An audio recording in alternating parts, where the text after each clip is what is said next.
Good morning, afternoon, evening, everyone. Welcome to Mandala. What you just heard there was that's David Wise's Treetop Town from the Game Boy Advance port of Donkey Kong Country.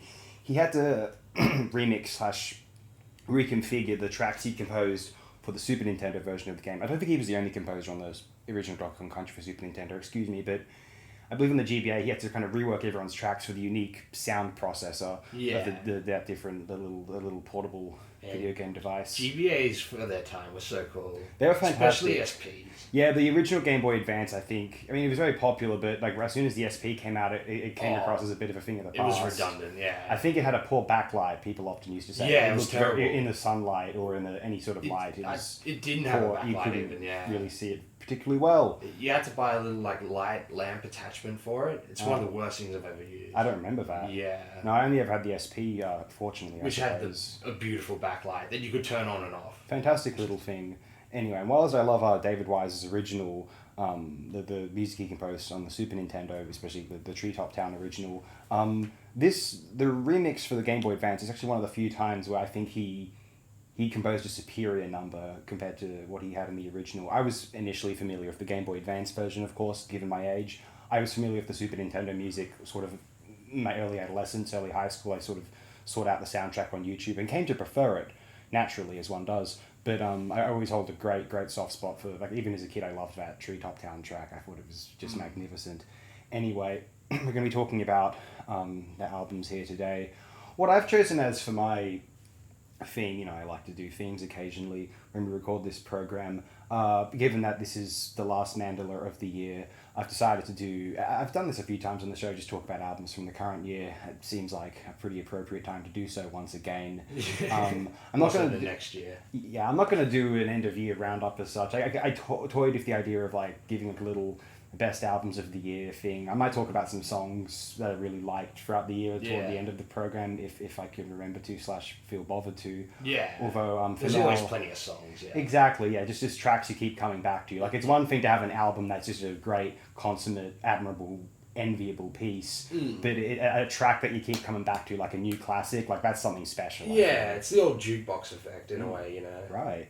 And so as a result, and the albums we're discussing here today is slightly more recent for me. I wanted to sort of process them more. That's kind of why I really admired them. I said, well, Mandala would be a great excuse sort of to delve into them more so.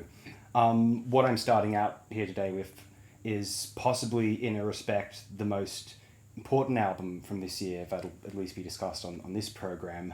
Well, definitely in like a material aspect. I feel so, yeah. What you're seeing here, this is Sound the Alarm. It's something of a self-titled from a collective known as Sound the Alarm, although it was led by...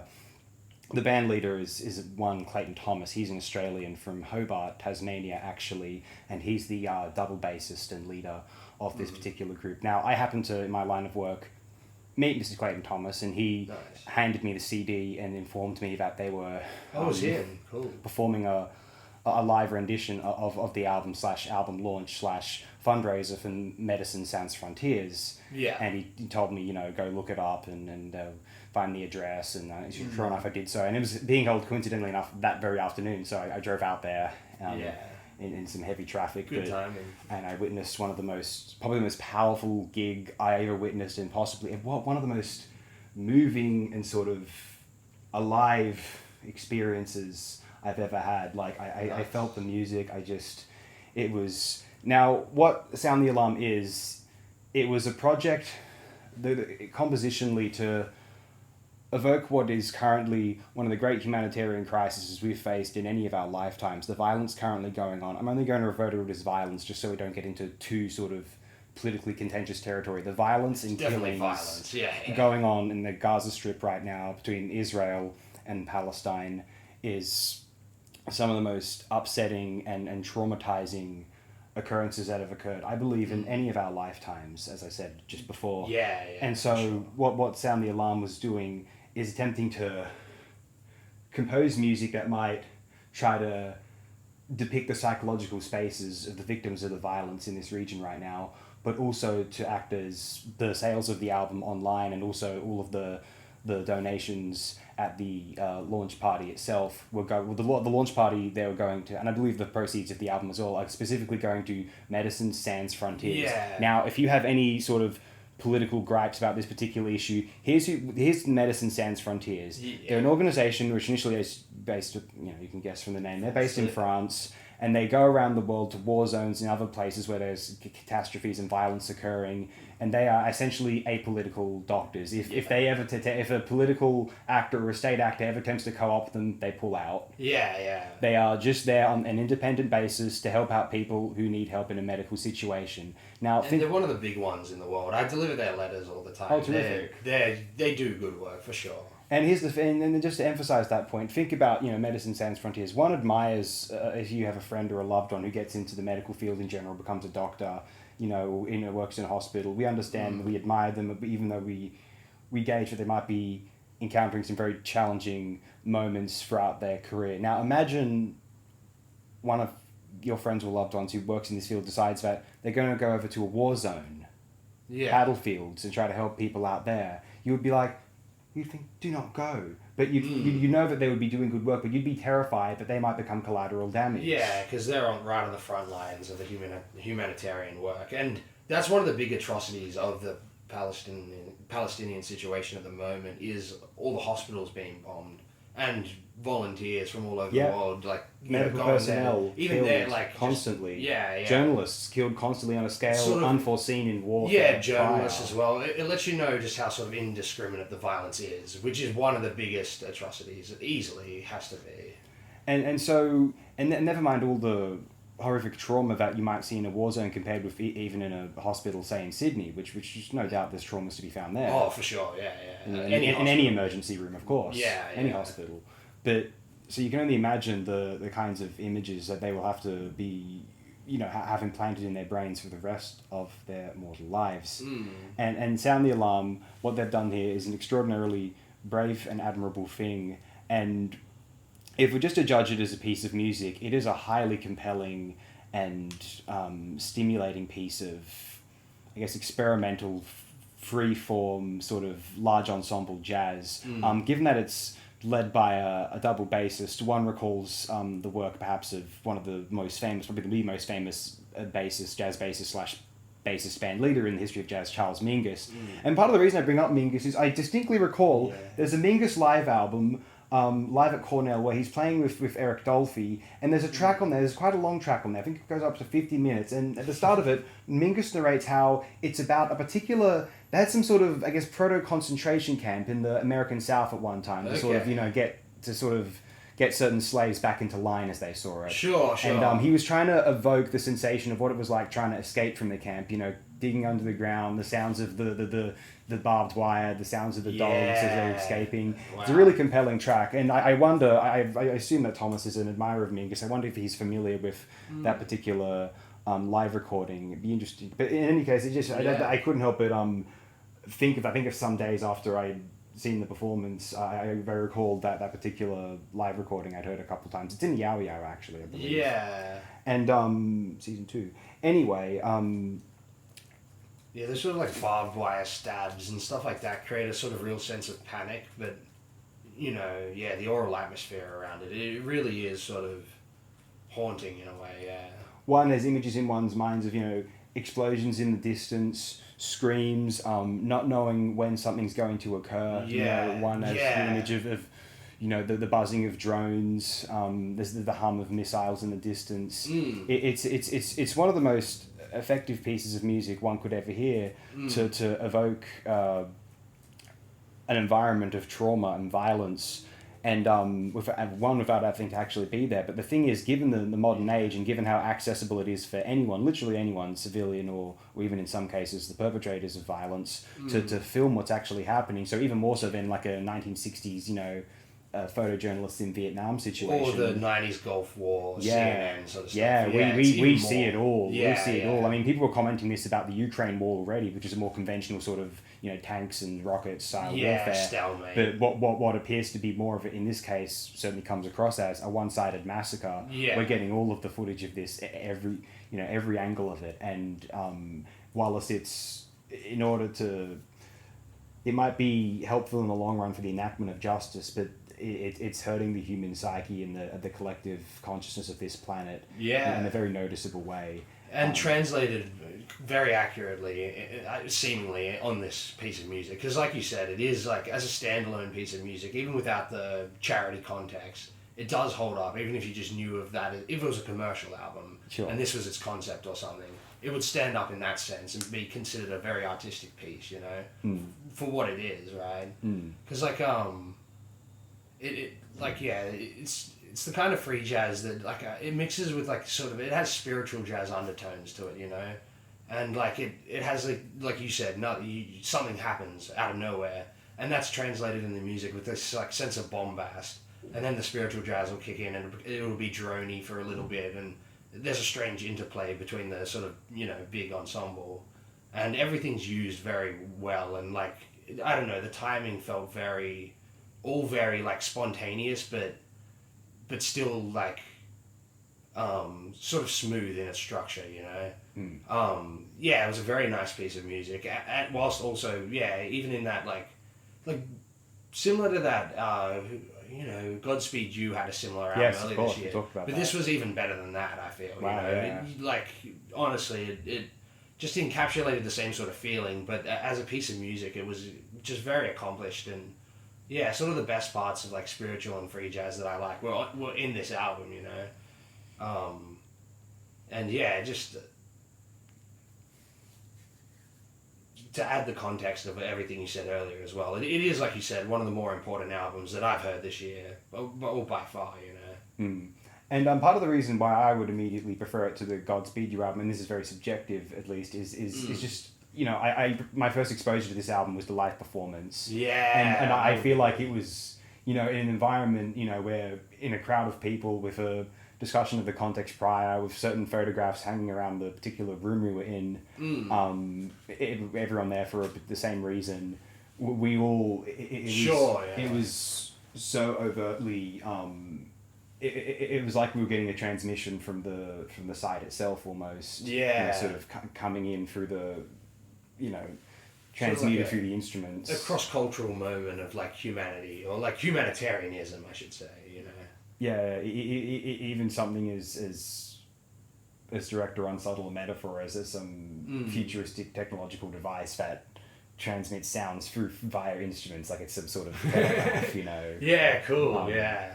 But you know, and they also want to right now, because we've credited Clayton Thomas, we've cited Sound the Alarm. In the description below, you'll find links to the Bandcamp page for Sound the Alarm, which is currently the only way you can listen to it, but also where you can purchase it, where the proceeds will go to Medicine Sans Frontiers. And I've also linked the actual page on Medicine Sans Frontiers for the charity drive itself associated with Sound the Alarm, and you can donate to that drive specifically, or just to Medicine Sans Frontiers just generally.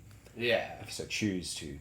And I would like to read out now, firstly, just because they're all worth immense credit for their bravery and their immaculate, just superlative playing of their particular instruments. Firstly, I'm going to read out the personnel for the recording. And it's worth mentioning the actual recording that you hear.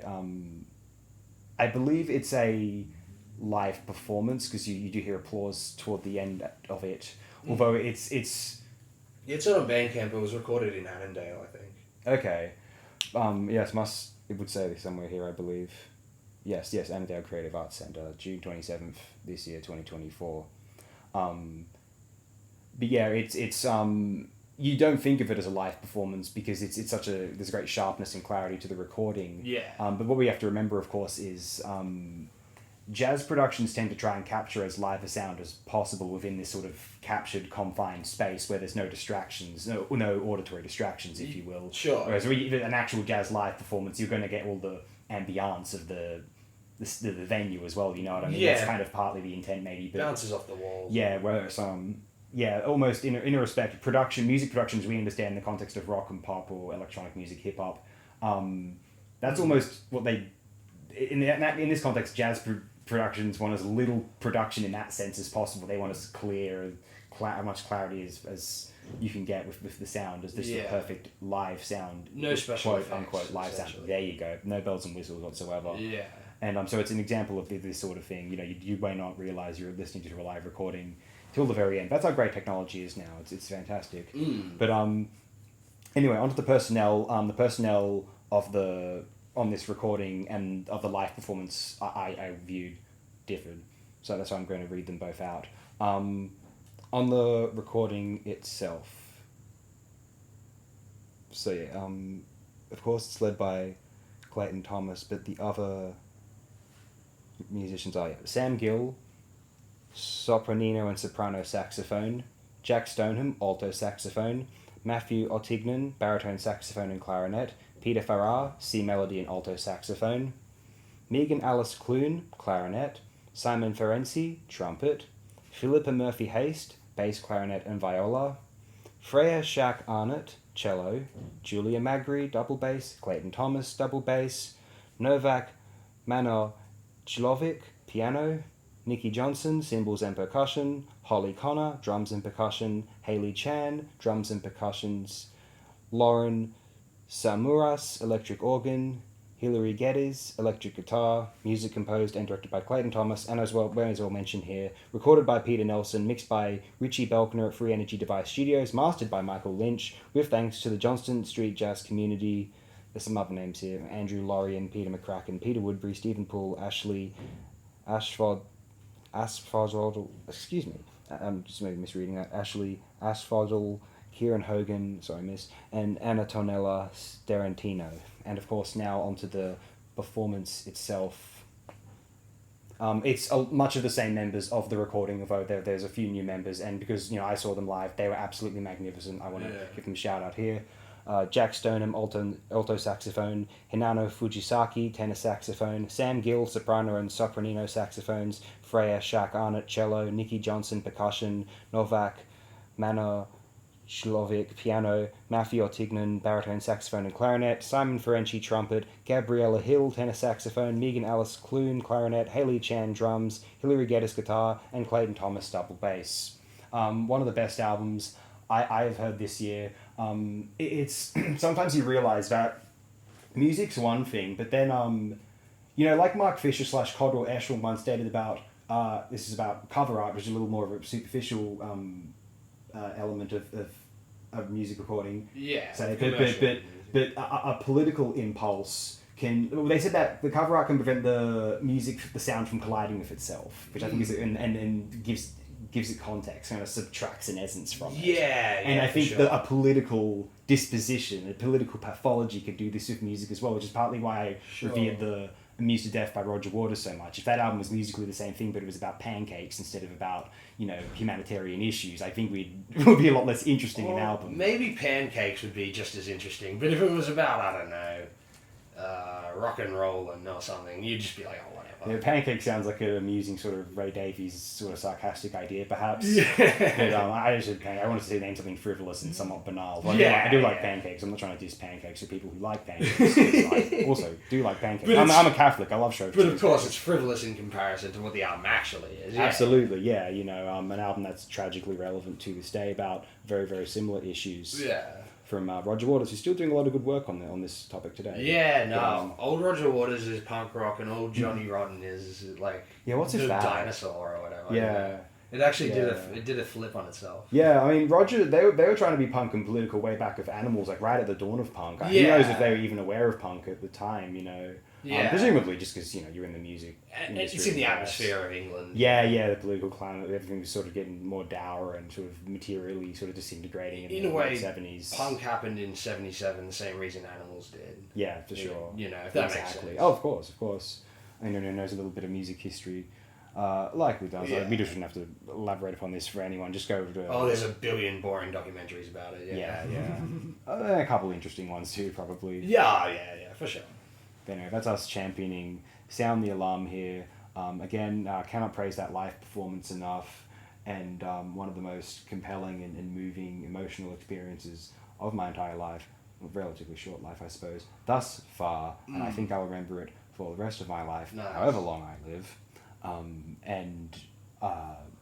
I don't know what else to say here. I feel like words almost do it. There's part of me that it almost feels that the victims or prospective survivors of the violence of what's going on in Palestine / the Gaza Strip right now might even listen to this and think that this is sort of frivolous. But look, I want as many people to be as aware of these events, even if we're powerless to stop this stuff. Because I think, in a respect, unless we want to go over there and get maybe ourselves killed, and that's a very brave and audacious thing. I don't have the courage to do that, frankly.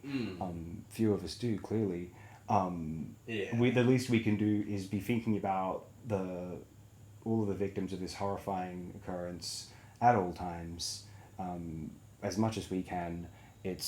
I can't think of an occurrence in my lifetime in world events which has warranted this more so than that. That's what I've got to say here. Yeah, I completely agree. Yeah, just echo what you said, because that's very, very, very true. It's and sometimes it is impractical for people to go over and be a hero. Governments do discourage it, and it's only if you're really an expert in something like medicine or journalism or something like that, to because they're on the ground keeping track of what you said. I think that's a great point. Yeah. Which whereas governments definitely discourage mercenaries, foreign fighters and things like that, because it can get muddy when stuff like that goes over. Whereas all we can do here, or the least we can do, is talk about it and remind people and not lose it in the consciousness or the zeitgeist, because it is very important. And if it getting swept up is what the powers that be that are interested in the situation want to happen, Yeah. So the least we can do is keep people remembering, It's like the idea of if one is intensely concerned about the situation, Ukraine and Russia right now, the idea of actually, say you wanted to go fight with Ukraine to defend it from the Russian onslaught, it's like you almost, is it really worth becoming yet another casualty of that war, which is, unless you're, again, maybe an experienced fighter of some kind, is what's going to happen inevitably. Yeah. And then it just contributes, the violence escalates, and then your family at home suffers for it, just as many Ukrainian families suffer from their boys getting killed. Yeah. So sometimes all we can do, I think, is give our money where it can, potentially feasibly to sources that we trust will help. Yeah. The right people and the victims in those circumstances, and keep them in our hearts and our prayers, minds at all times. Sure. And now to move on, I guess, to less depressing subject matter. Let's go to some recent, I believe, also Australian music. Is it Australian? I have no idea, to be honest. For some reason, I thought it was. Maybe I was confusing two conversations we had together. Okay. I have no idea where this person's from. Yeah, neither do I. And I guess he's just a newcomer. This album was just released on YouTube 2 weeks ago or something, and it's a debut, I suppose.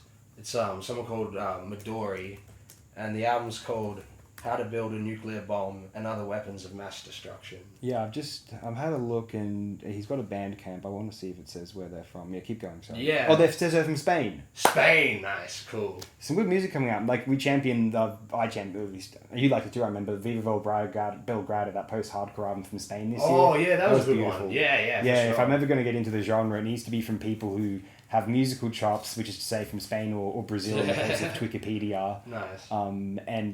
Not spoiled brats from the Midwest, and not trying to be cool, not trying to look, depressively Elliott Smith sexy. Scene queen sort of stuff. Yeah, that sort of nonsense, trying to show off on social media. It's and that some, countries with actual, long, rich histories in, sort of beautiful acoustic guitar compositions, Spain and Brazil in this case. Sure. They can pull it off more so, rather than the as you said, the scene divas of America. Yeah, scene divas. But anyway, sorry, keep going on Spain's story. Yeah, sorry. no, Spain is. Unless you're going to say something about what I guess unknowingly essential to this process. I guess such a history of rich music and whatnot. Yeah, I just randomly came across this, when it was fairly new just the other day, and I don't know. It's just like you were saying just on the previous pick in relation to what Mark Fisher was saying about album covers or whatever. Sort of just took my eye, and I was like, yeah, I got to listen to this. And yeah, it's a weird sort of extension of the music, but like doesn't confine it. It sort of expands the idea of Yeah, the of music, course. you know. Yeah, yeah. And it's just it starts off with a fairly typical sort of sampling process in this music. You have like a Noam Chomsky thing or whatever. Oh, that's classic. Yeah, yeah. Like anarchism. Yeah, yeah. And I was like, oh yeah, this is. And then like halfway through the first song, it's just like anarchism is about dismantling, and then it goes back into the break, and I'm like, oh man, it's just a classic sort of Nice, a classic formula that, like you've said a bunch of times, is sort of being reworked in fascinating ways, you know. yeah.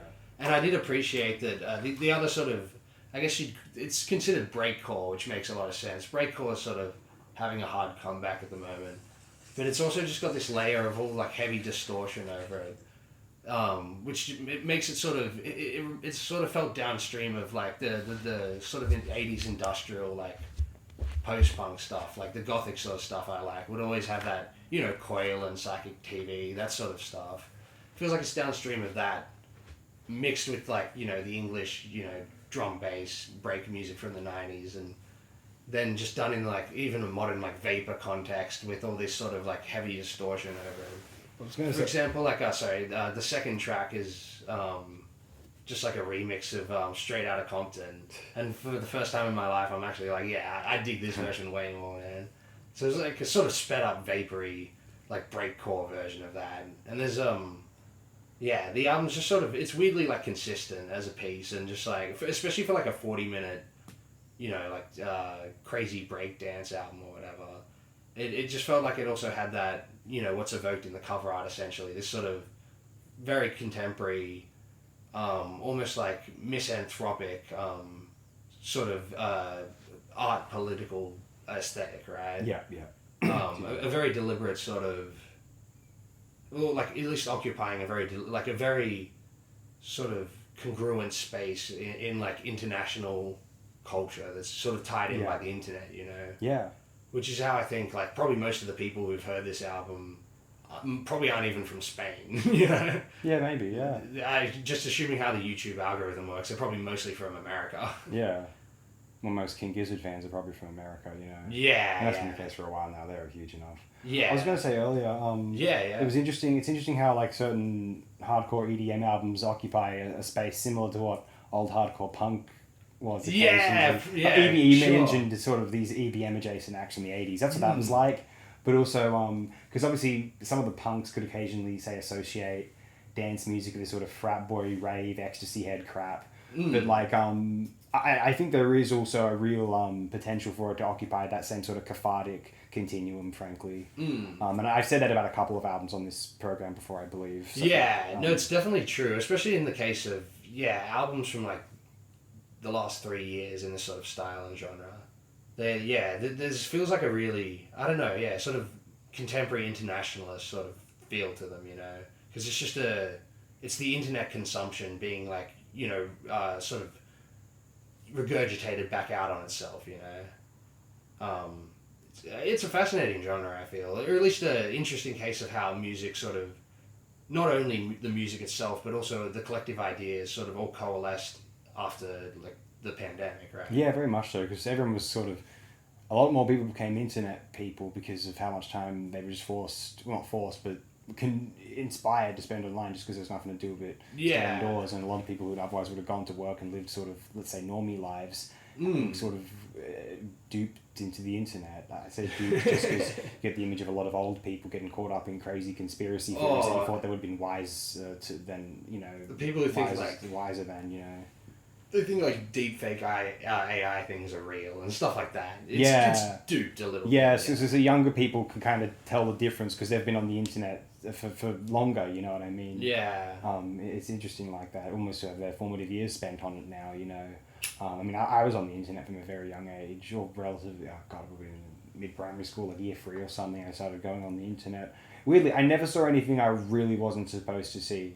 You know, I mean, I ended up seeing like fairly like grown-up shows via TV as well. You know, things like Family Guy and South Park or Robot Chicken. That was via the internet, to be fair. But again, like that's their television shows. They're not like internet content. I saw some pretty not extreme, but like Flash cartoons on Newgrounds.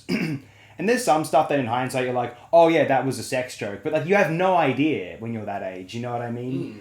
Like, so it's just like it's a weird sort of thing where like the internet's like sort of.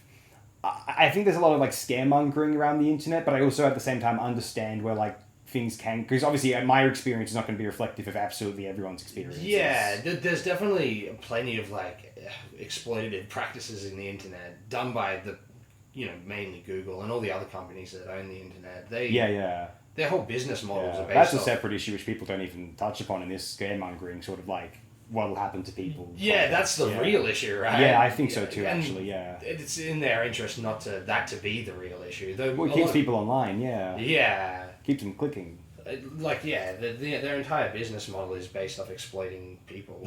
Yeah, and deep down, they have a sense of sort of techno-oligarchical, technocratic elitism about it. Some of them like, say it out loud. Where the sort of, Plato's idea of like the sort of, the ruling philosopher class. kings. Yeah, I reckon everyone's they even think of going on about themselves the plutocracy now, yeah. Yeah. I reckon they totally think of themselves as that. I mean, politicians thought of themselves in that way, in a very relatively, non-democracy for the people sort of way. Sure, yeah.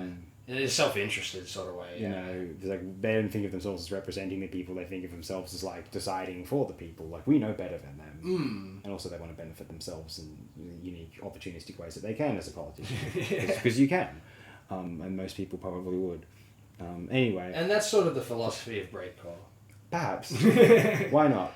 Do you want to give my thoughts on the album? Yeah, man. Well, I love this album. I thought it was fantastic. I just had a great time listening to it. It's just constantly riveting EDM. I'm someone who really likes sort of like what some might call trashy EDM. I mean, the 21st century sort of, especially when, I guess naturally when it became more mainstream, it sort of, EDM got really, really, really dumbed down. Yeah. So I kind of didn't like the EDM that was popular when I was an adolescent in high school, say. Yeah. That very mainstream stuff. And there's good underground stuff out there. We championed Machine Girl, Wolf Girl on this album. That came out when the year I graduated high school. Oh, and if I'd heard that at the time, I would have thought it was great. Yeah. For example. Yeah, that wasn't the mainstream album, I think, by any means. No, I think it must have been pretty big in the underground because it seems pretty beloved. There's also another Wolf Girl album that seems fairly. I'm not as familiar with their other work as of yet. Yeah, but that one was a classic. Yeah, that's their debut, I believe. Okay, nice. They're from New York. Anyway, it's just one of those things where but like I always, as a kid, just intrinsically liked the EDM of, say, the 90s, or and some of the stuff that was present in the 2000s, like sort of just like what we might call like stock techno. Like I like that sort of thing. Sure. And I still have a great fondness for just like random techno tracks, like the one which opened a couple of Mandalas ago, which I first heard in an episode of It's Always Sunny in Philadelphia. Charlie's doing a dance. Oh, he's nice. like high on glue to Dennis. Do you remember that scene? It's really Yeah, funny. that's classic. It's a really good track. But see, I like that sort of music, but obviously, the EDM got really dumbed down at some point in the, say, early 2010s. All this sort of mainstream stuff. Everyone hated the mainstream dubstep and Skrillex and all that. And yeah, I'm definitely not a fan either. But, it's called bro step. Sure, yeah, that's fair enough. But yeah, this is sort of getting into an area where, as someone who really likes a lot of, but not all of, like the hardcore punk continuum as well, like sometimes it gets a bit too out there. What I've referred to sort of before, sort of playfully, is it gets a bit too fuck you grandma for me sometimes. But like, whereas I was like, I get it, guys. I'm gonna stomp. Yeah. My feet. Yeah, cool. But this is a sort of fascinating fusion of just like a very hardcore, just like raw, like EDM world, but also like the sort of just like crazed, get the inner sort of Quater Mass Martian out. Yeah, the crazy, like the what is it, the Mad Professor sort of archetype, that cartoon, like mad, crazy, it's even how to build a nuclear bomb and other weapons. And, the sort of thing that Farnsworth is like a rip-on. Magnificent, that sort of archetype, right? Yeah, killing your release. It's good to, very DIY, and very, it feels contemporary in a very like internet culture sense, if you know what I mean. For sure, yeah. Sometimes for an album to feel contemporary, maybe even just superficially, it just seems to, even if it's sort of molded on older genres, it's very internet culture heavy. You know what I mean? It's all based around like samples and sort of odd humor and sort of just like a sporadic sort of psychology, like which is sort of downstream of the the pathology which one gains when they just browse media all day. You know what I mean? Yeah, it's like culture jamming, but Yes. done on the mass sort of consumerist level of the internet. Yeah. So like I was saying, you eat it all up and then regurgitate it back out. Like people in like the negative land era thought like, oh my god, what television? They're trying to simulate what television does to Television, the mind. radio. Try the internet. Yeah. Boys. Precisely. Yeah. I mean, they're probably reveling in it. I don't know what Negative Land's done recently, but I can imagine they might do some pretty interesting stuff with it. Yeah, I should check if that they have the out. opportunity. Yeah. But no, I'm a big fan of this one, definitely. Yeah, no, I thought it was pretty cool. I've only heard it about 2 or 3 times, like in sort of separate, and I'm just like, yeah, this album just, yeah, there's something very, it's good you bring up the hardcore punk sort of continuum, because there's a grimy aspect to it as well that it sort of fulfills as well. It's very like, I don't know, gritty in the sense of it just makes you sort of reflect on how like ugly the world can be, you know. Yeah. Negative Land had albums all through the 2010s, including 2019's Nice. True False and 2020's The World Will Decide. Yeah. So yeah, could be No, quite I gotta interesting. check that out for sure. I wonder what they do these days, because they're the sort of, they had the concept back then that aged like fine wine. Yeah, it in a did. sense, or it became more contemporaneous retroactively. You know? Yeah. My biggest exposure to Negative Land is actually, I've said before, the Craig Baldwin film Sonic Outlaws and The Helter Stupid, which we discussed earlier in a previous episode. Good stuff. Mm. But yeah, that's just, another, even though you didn't necessarily have a 2024 theme, although it's great to have one of these incidentally to add to the list of still very interesting music coming out this year. And like I was saying earlier, like sometimes you wonder how overwhelmingly original some of this music is. Like if you employ the sort of that old Mark Fisher litmus test, 74 to 94 versus 94 to 2014. Yeah. I did claim before that we from 2004 to 2024 we did achieve something, although arguably like there hasn't been as much occurring in the 10-year gap between or like maybe would be 8-year gap. One wonders sometimes how much I do at least, how much we've transformed from the late 2010s thus far. Like if we're still sort of in that sort of period. But even something like Magdalena Bay, like that, I really, really love that album, but I wonder if it's just a really optimized take on what was sort of being developed in the 2010s, if you know what I mean. For sure, yeah. Even what was being first developed in like the late 2000s. Yeah, Animal Collective and stuff like that. Yeah, and There's then other really acts. became mainstream and popular. Even like some MGMT stuff. No, I'm not a big fan. Sure, yeah. It sounds kind of minimal now, actually. Yeah. Compared to today, but I think, as you probably might infer, given what I've talked about on the show before, I think Death's Dynamic Shroud sooner occupy that sort of more experimental vein. Magdalena Bay clearly just sort of a mainstream art pop, but pop act. Yeah, and they also occupy a similar space to say this Midori album, but it's more avant-garde and less like punk rock and direct. You know? Yeah. Death's Dynamic Shroud are sort of neat like that. They're the true avant-garde equivalent to the Vapor movement in a way, you know. Yeah. And it's They're amazing. not just like Vapor Prestige. I'm bowled over, and I said this when we talked about the 2015 album. It's got I can't remember what it's called right now. It's got a long title. Oh yeah, I forget the name. But like, it's amazing how Vaporwave was quite new at the time, but they did like something that an artist like 3 to 4 years down the track might have done with Vaporwave. Yeah. Like, right away they mined all the interesting, because everyone was doing just sort of ha-ha pastiches around that time. Yeah. I guess Vaporwave had been around since like 2011. When did Macintosh come out? Oh, Floral Shop. Yeah. Yeah, either 2011 or 2012 or 13. I think it got more popular around 2015. Okay, I was thinking like between 11 and 13. I didn't really know about it till like 2017. Yeah, So okay. I was a little bit out of the loop because I just wasn't on the right It place. became a on the meme, if internet. I remember correctly, in like 2014. Okay. It was like a Facebook meme with like the album cover or whatever, and then people would just say People trying to seem that they're aesthetics. cool and funny or whatever. Yeah, I think it probably became like a 4chan bit around that time or something, and then Oh, it spread yeah. from there. Because like 2014 was the year where that sort of started to take over. That's People gross. would like share 4chan memes on more like mainstream sort of Facebook. places. Oh, Yeah, yeah. exactly. God, So I think that's how that album like became popular. Yeah. The on Death's Dynamic Shroud. Some of the best albums of this year were from Death's Dynamic Shroud, but I wanted to sort of talk about other artists. But they're still not only almost my favorite act alive today. Certainly in America, I'm going to say. Yeah. Probably the best American artist going right now, along with the Little Ugly Mane discography in the last 10 years is pretty awesome too, of course. Mac Homie, a few other people. Oh, he's Haitian, not American, excuse me. And not only that, but Death Dynamic Shroud probably shaping up to be one of my favorite acts of all time. Like, their best stuff is as good as, like, plenty of other artists across history, you know what I mean? It's just, like, denser, more modern, sort of just, like, I guess acquiescence production, you know, just elastic, just so much more possibilities. And even if they're just building on what artists like, you know, like neo-psych artists of the 2000s or electronic acts of the 2010s are sort of constructing initially, they've taken it into very imaginative, sort of previously unimagined, I think, places. And like 80s slow jam samples. Yeah. But they've kind of moved on from the vaporwave and sort of more into the just really sort of almost like cyberdelic avant pop. Yeah, nice. It's amazing. But anyway, we don't need to just they're shower them with praise all the time. We've done that before on the program. I'm most familiar with 3 of their albums, but I really want to get more really familiarized with more of them. Yeah, they got like a cult fan base who like subscribe to their thing, that they a sort of album release cycle thing. Yeah, they're very, very prolific. It's amazing. I don't know if they're just making so much that there's enough good stuff to put onto so many albums, or like everything they do is just good. Who knows? Who knows?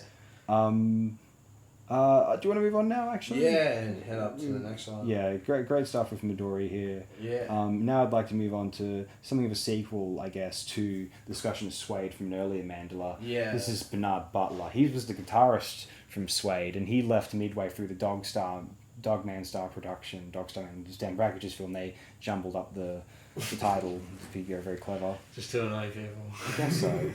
Yeah.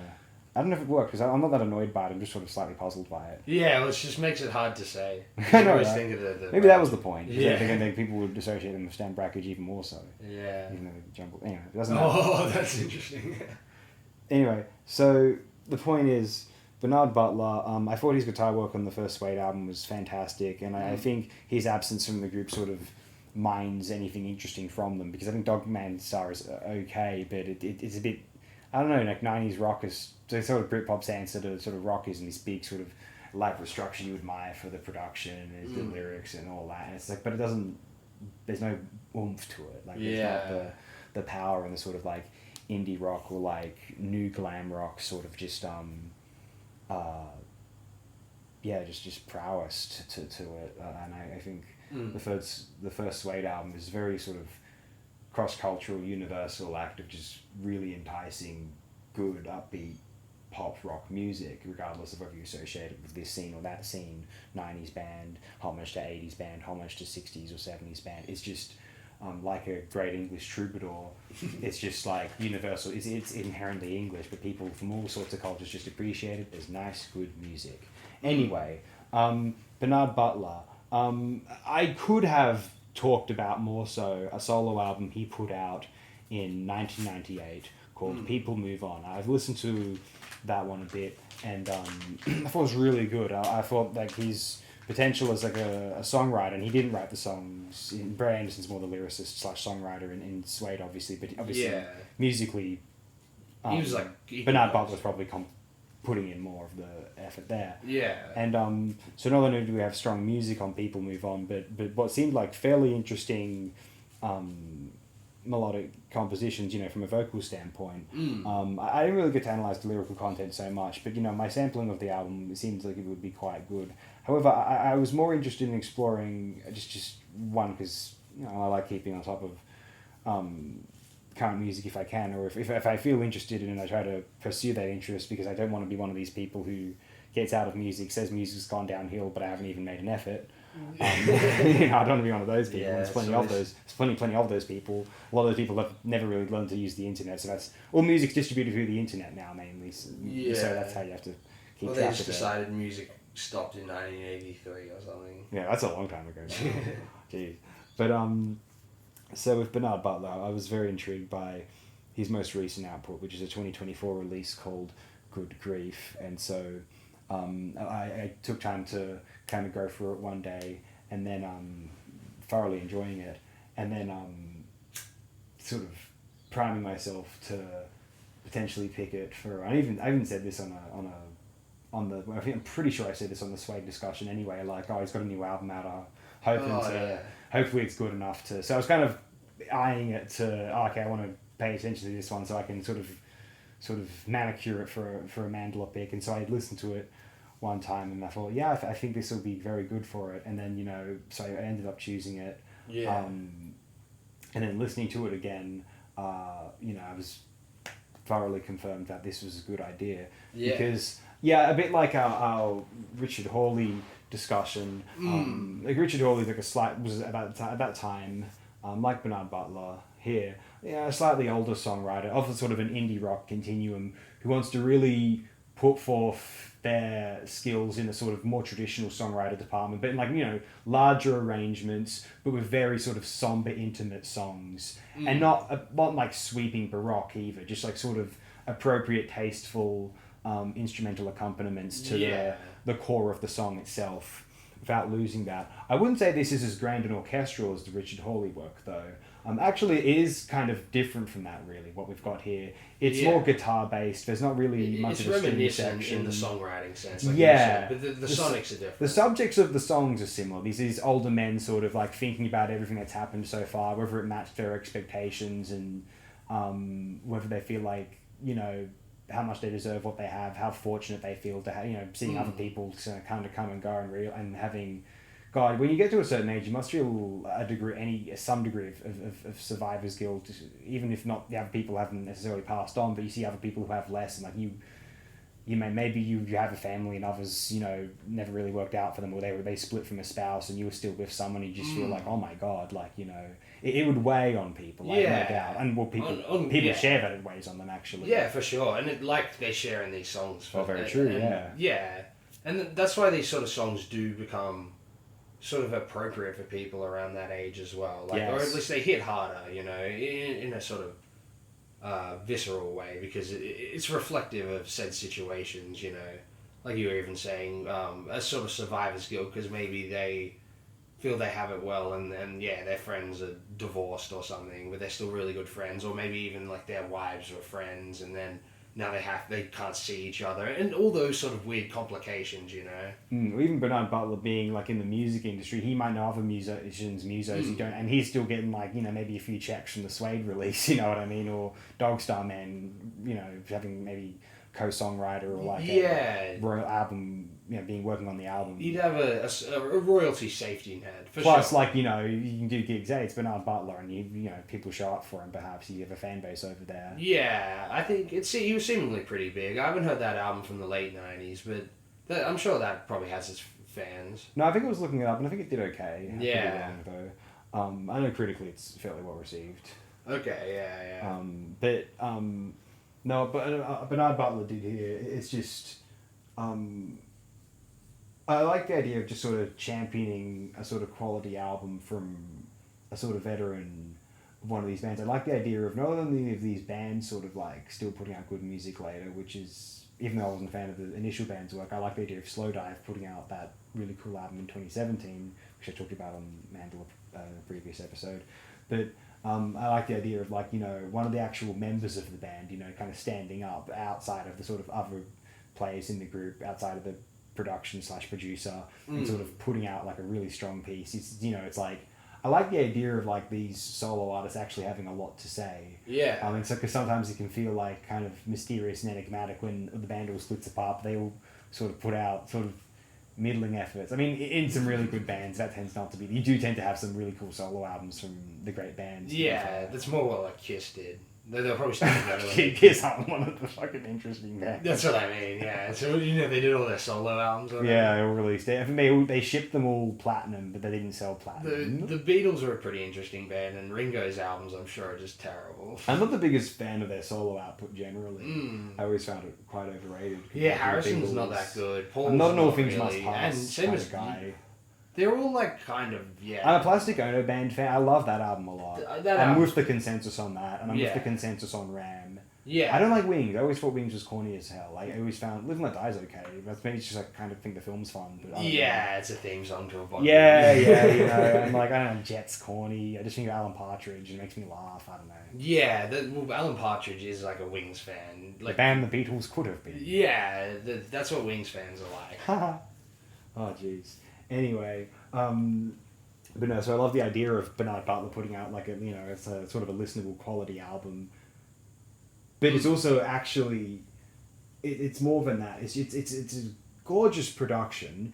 It's a beautiful testament to what an acoustic guitar can do without trying to like show off and just playing the mood. You know what I mean? Yeah. And it's just they're very somber, enticing songs. I mean, God, it's just like, in terms of like songwriter sort of personal albums, this is really more what I want. Like, I never really got into the different sort of genre, like American country music, but like, I always thought like, you know, when people are talking about like how personal and beautiful and sort of confessional all those Johnny Cash records and songs are, it's like, he's just like, he's buying into that sort of music industry media pushed idea of him, and he's sort of embodying that. That's not a person. His songwriting like, is... I don't want to be sacrilege, but like, I've never really bought it. It's just him buying into like that archetype of him. It's not not him, not a person really, is it? That style is like stringing along cliches. Yeah, you know? it is, isn't it? It's not, like you were saying, it's not an interpersonal or an inner soul sort of music where like these sort of songwriters have to get something out of Like, it. Johnny Cash's music is not Johnny Cash's diary, I promise you that. Yeah, He's not writing about the girls he got hooked on drugs back in the day. Yeah, no, that's a great point. Like, that's a controversial aspect about his life, but I don't think there's any songs he ever wrote about that, Probably, as far as I know. Yeah, I'm not sure, but maybe not. Correct me if I'm wrong, Johnny Cash fans, but like, I never hear this brought up by his fans, and there's plenty of them. I mean, my dad just kind of talks about this stuff, but he doesn't buy into he just likes the music. He doesn't buy into him as like this. That is most Johnny Cash fans, but some people are that's obsessive. true. I know some younger people really get into it, and I'm just like, I don't know, I don't buy it. Like, the Yeah. music's like a good in an objective sense, but like in terms of like finding it moving and it being like, you know, a window into someone's soul, like Nick Drake or like Leonard Cohen or later Tom Waits, you know, or Even this early Tom Waits. Richard Hawley we were talking. Oh, no, early Tom Waits too. That song Martha's like pretty ridiculous. Yeah, I was thinking more because we think of Tom Waits sort of the idiosyncratic Beefheart sort of guy from the 80s. Yeah. But like, you can think of some really more confessional and sort of just like grueling stuff that he put out later, you know what I mean? It's just like sort of aching more, you know. Sure. People around him getting sick, you know. Yeah, it's sort of similar to even like these sort of artists, but in a more gritty way, perhaps. As opposed to kind of lush and soulful. Like I pretty much on first listen was like, this is a classic, especially of this style. Like, I was just like, like you said, the songs are appropriately somber but like transcendental in a sort of beautiful way, and the other key to it was, I'm pretty much just going to echo exactly what you said, because it's pretty much how I felt about the album. Like, when you mentioned the acoustic guitar within the production, I was listening to it with headphones, and so like it reminded me of even what that, if you remember, there was that Nap Eyes album that I did on the show earlier. Where it mixed in like acoustic guitar with just like a soft drone of like electric guitars. And what you can do with like digital production with that now is like amazing. It was beautiful in that sense, because it just reminded me of even like, in his songwriting capacity, like a later band I'm going to talk about, The Apartments.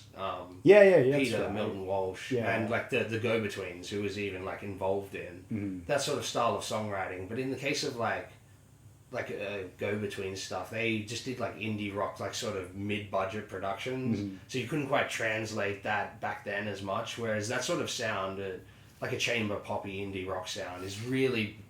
Like, maybe that's why a lot of older bands are, like, moving toward that now, as well as getting older. Yeah. It's sort of like the indie rock equivalent of adult contemporary. But in the case of something like this, it's just done so, like, earnestly. It's like a young poet growing up, and then he still kept that spirit of the young poet, you know? To be able to see the world for what it is, rather than get strung along by the cliches, like, say, Johnny Cash or something like that. Yeah. So this had did have all the elements, like completely correct, you know, personal songwriting, that lush sort of production, very like using the modern capabilities to their fullest potential, you know, and just like interesting arrangements for these sort of simple somber songs that were poetic and earnest, you know, sort of in the most like organic way, ticked all the boxes that this sort of music can do. You know, it just felt like it's just so natural. You know, Yeah, there's no contrivance to it. You know. You know, it's an interesting example of one of the indie songwriters becoming more sophisticated and sort of, specifically, as been referred, chamber pop later on. And in a shorter span of time is the Vampire Weekend album lately compared to the earlier stuff. That was a great album as well, I thought. Yeah. And to compare it again to the Richard Hawley album, but I don't want to do that too much, just because musically we are talking about quite different. It was reminiscent of that as well, though. Yeah. At least arrangement-wise, we are talking about quite different pieces of music, very similar sort of, I guess, pathology perhaps. Though it's just Richard Hawley was it's like that's sort of a genre I don't always the style of music. It's like, you know, the sort of what some people might call like, you know, parent or grandparent music. These middle-aged or near middle-aged people singing these big songs about their lives, but like it just nailed it. It was so on point, just creatively in terms of its music, but also in terms of like the subjects he wanted to write songs about. It's not like, you know, all right, what do I write? We need another track. What do I want to write about? It's like these are all just songs that he thought that just sort of spilled out of him because of points of his life. And I feel the same way about. Feels like it's out of Butler. necessity, you know. And especially because like this is a relatively shorter album. This is only 37 minutes with 9 tracks. So these are all like there's no like we got to fill the album out here. Like it's 37 minutes. Like this is his core material, you know what I mean? Yeah. It's all beautiful and brilliant. Wow, I'd recommend this album to literally anyone who likes his songwriting. I can't imagine a single person, if someone's not moved by it, I'll be disappointed and then surprised. I mean, I'll accept it, I suppose. I'm not being too much of a dick about it, but it's one of those things. I might even say, I'll listen to it again. Fuck it. You know? I just think it's, I don't know, like, I'm not as into these songwriters, but, like, who are, like, the better songwriter? Maybe lyrically there's a few people who are greater wordsmiths, but in terms of just, like, the sheer enjoyability of this sort of music and the awe you feel and the sort of just, like, ability you feel spewing from one individual / album production. Please let me know what competes with this. I'd love to listen to it. I think this is fantastic stuff. Who knew this guy was not just one of the greater guitarists of his generation, despite the small amount of work generally in the grand scheme of things, but like one of the more interesting or moving songwriters of his generation, despite having a relatively smaller body of work. I'm going to give the 98 album, going to rush to listen to that more so in the near future, for sure. Yeah, nice. I have to check that one out for sure. I noticed as well, this didn't have many ratings on OIM. And I rated it 5 stars, and it boosted it up like 4 points. And I was like, yeah. Amazing, good on. Yeah, that's what I have to share here about Good Grief by Bernard Butler. Quite happy to have someone else just on a first listen, because I was kind of wondering, am I sort of boosting this up just to justify like this narrative I have in my mind of like Bernard Butler? No, because I like the Suede album and I like the idea of this sort of, him as this secret genius that sort of ensured Suede put out any interesting music in the first place, and the sort of him as a secret ingredient coming back and sort of putting out a solo album of its own. Other people have heard potential in it and the power in it as well. Because you were a fan of the Suede album, I remember. Yeah, that was a good one as well. Yeah, so he was the guitar work on it was very interesting. The performance from the vocalist and all those sort of things were quite good as well, but I still haven't listened to the second one. I was going to ask if you ever got into that one. Just even the way you described it, it doesn't sound intriguing to me, whereas that first one, you put on the I was always intrigued by it. It's got a sort of weird cover, and it's held up as like a pretty good like indie rock Britpop or like pre-Britpop album. Yeah. And it definitely lived up to that. Yeah, maybe if like listen to whatever the bigger tracks are on Dogman's Stance. I've probably heard them before, I might give those another listen, see if I appreciate them also, but I'm not sure. Do you want to move on to your next pick, or? Yeah. Speaking of like pre-Britpop or whatever, I guess, so like the music that was popular in England. Yeah, we're moving on from our Bernard Butler discussion here to revisiting pop will eat itself. Yeah, I guess I'll be revisiting a couple artists. Oh, yes. But this is the first one, because I guess I was just intrigued by the previous album that I talked about of theirs. This is the day, this is awesome the hour. Stuff. Which was, kind of a sick, like a very like punchy album in a way, you know, dense sampling and all that sort of stuff. And this one, I guess, is like the next year, but I felt like took like a different songwriting approach to it, like to that previous album, and just decided to keep all the production sort of, you know, sort of the, I guess what they composed on the previous album, those techniques. They work with the same producer again, and just like, I guess because like Baggy was getting big, or like the Happy Mondays and like OMF or whatever they're called, Oh, sure. right around 1990. They're sort of like bringing that sort of sound in, a bit more of like a, I don't know, a sort of just a general like laid back dance sort of production, you know, mixed with the sample dealia sort of stuff, you know, even similar to like KLF, the White Rooms around this time. I think it's 1990 or 91. I think 91, but yeah. Okay. Because Chill Out was 90, I'm pretty sure. Yeah, that makes sense. Yeah, yeah. So it's sort of, it's more, less in the, like, I guess there was plenty of like rock sampling and stuff like that in the previous album, and it was, that sort of like toned down in this one, but they kept all the more atmospheric sort of production styles, and I just, yeah, I kind of really dig it, because it just, like even something like the Chill Room, it's got more of that sort of, it's more in that sort of a vein of appreciation, I feel, than like, I don't know, even pop music itself. Like they've sort of removed themselves from the pop music for the most part. Even like the lead single on the album is like an instrumental track that's like a weird football anthem. I forget what it's called. Something about like Cecilia or something. Who was like a porn star or something at the time, who like became it's a thing someone had told me about years ago before I even knew the album. She became like a governor or something in Italy. Yeah, it's a weird thing that happened. And yeah, there's just plenty of still all those like weird, playful, like psychedelic songs on this album, just done in that like dancier context or whatever. I kind of like that it was, yeah, less emphasized on the songwriting, and just something completely different, but still kept that whole aesthetic from the previous album. And there's a few just like, yeah, killer and like wicked ideas on it. Like there's a track that just samples like a flying tape or whatever, and you feel very, it sort of fits into Fear of Flying. Yeah. I remember that. That was interesting. I was like, man, this is hilarious. Like there's similar to before, there's, you know, 4-minute long, I guess more pop oriented songs in a sort of Baggy vein, like one called A, B, and Z or something, and those are just, I don't know, I feel they're less emphasized, and those more like, you know, what would you call them, interlude-y sort of tracks are sort of the emphasis of this album. And like another one was called like Psychosexual. That was such a like a wicked song to listen to with earphones. It's like almost like IDM in a way. The way like the squelchy bass goes through like the stereo. Yeah. Yeah, I don't know. This album was just full of like very of its time, but like creative electronic dance ideas. I just, yeah, thought it was a jam. Especially since I'd listened to the first album, which is still more in like a rocky vein, but has a bunch of samples and those like elements of hip hop and stuff.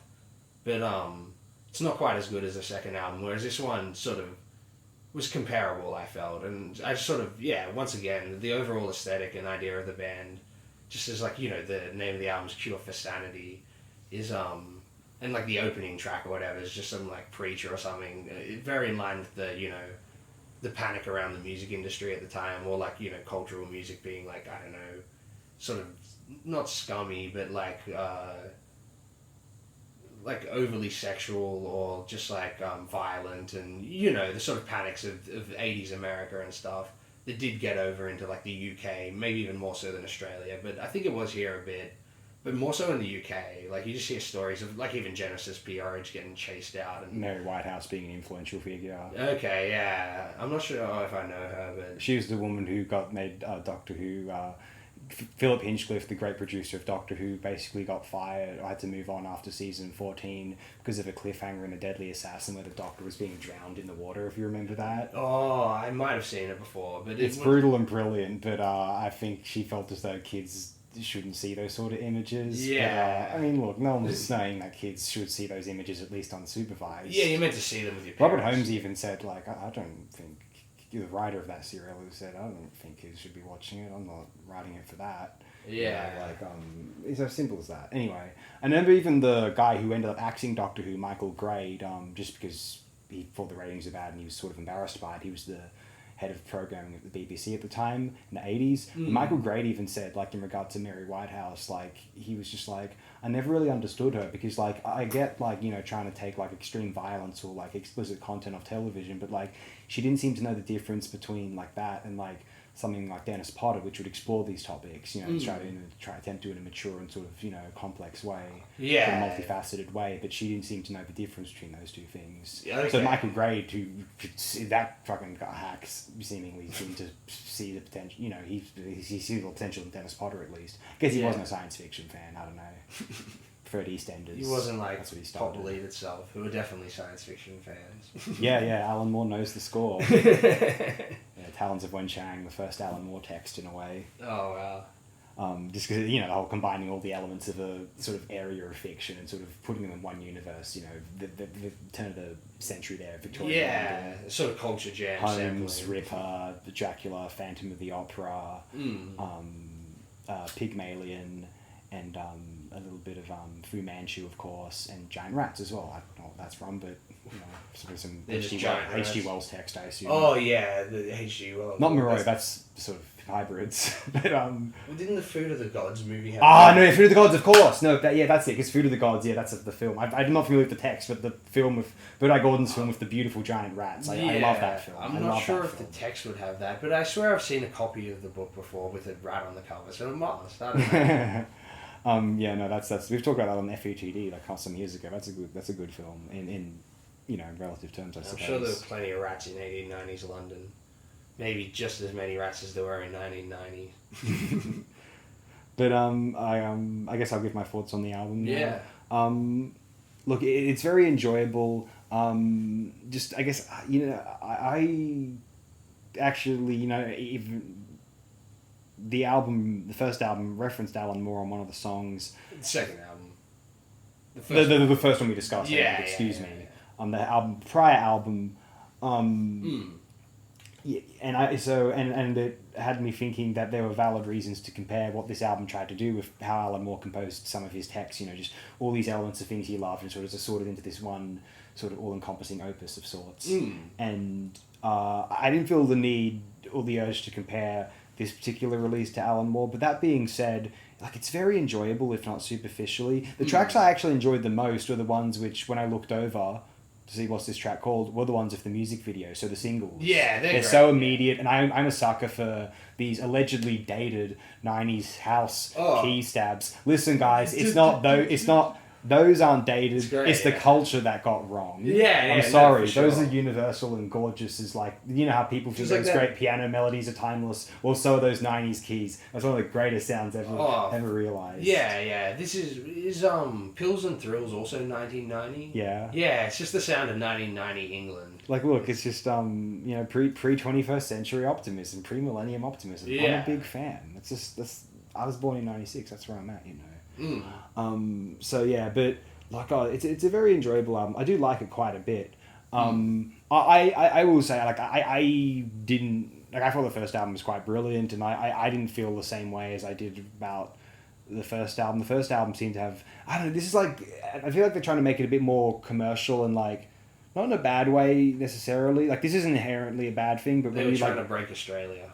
yeah, dumb down the music a little bit. Yeah. Like, I mean, and, like, there's potential to be had here, and, like, actually, for what it is, it actually, like, kind of nails it. I just think I definitely prefer what they did on the previous album. Oh, me too, yeah. But, like, I get what this is going for. It's more mainstream. A bit like, not that this group were around yet, or that sound had developed yet, but, like, you know what the Prodigy was going for, where, like, it's really edgy and sort of out there, but in a very sort of somewhat predictable way. You know? Sure. And I love The Fat of the Land a lot. It's brilliant, but that's the only Prodigy album I think is really worth listening to at least more than once, say. But,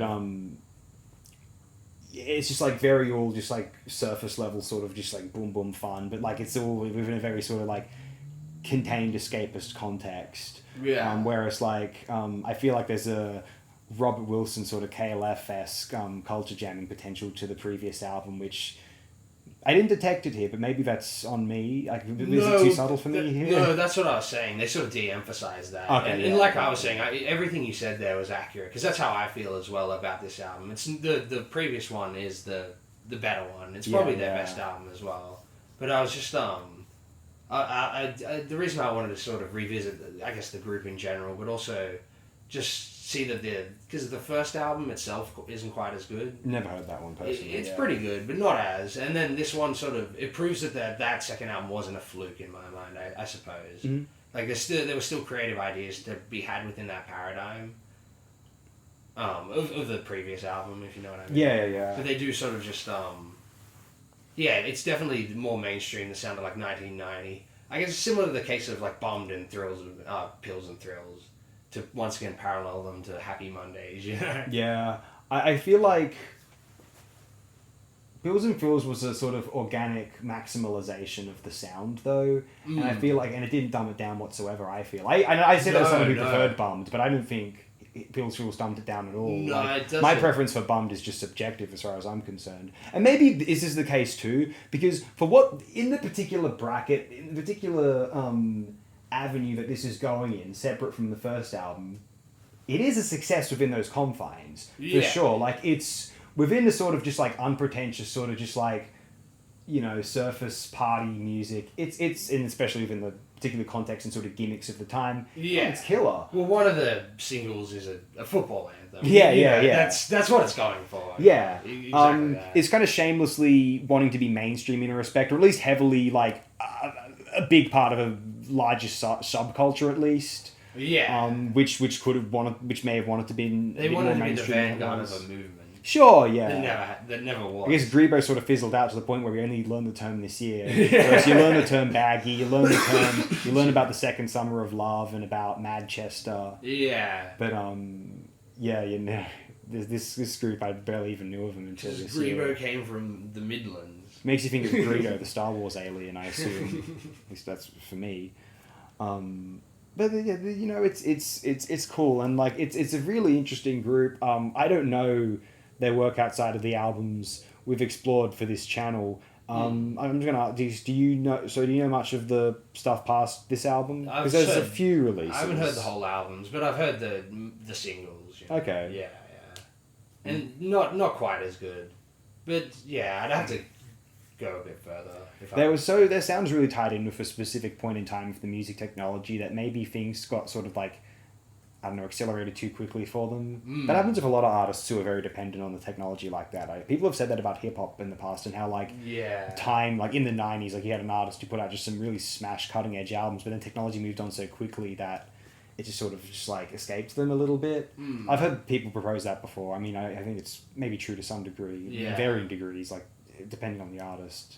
I think some people manage to, you know, seem to overcome this, but maybe like it's, I don't know. Well, hip hop's so dependent on sort of verses and MCing as well. So I guess production's sort of an enormous part of it as well. Yeah. Sort of how to arranging it all, but and again, like any songwriter / poet / lyricist. I mean, people can run out of ideas. Some people call Ray Davies the greatest songwriter English language in the 20th century, but they might only praise like a few years of his work, you know what I mean? Yeah. Like a lot of Kings fans don't go for the stuff after the 1970 or so.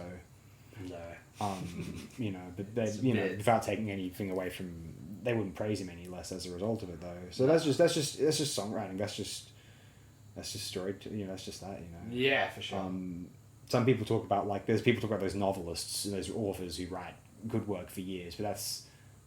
Or poets, but even then, like it's very, the songs are hard, you know. The songs are very hard. Yeah, it's on the rare occasion, but it is an anomaly when it happens for sure.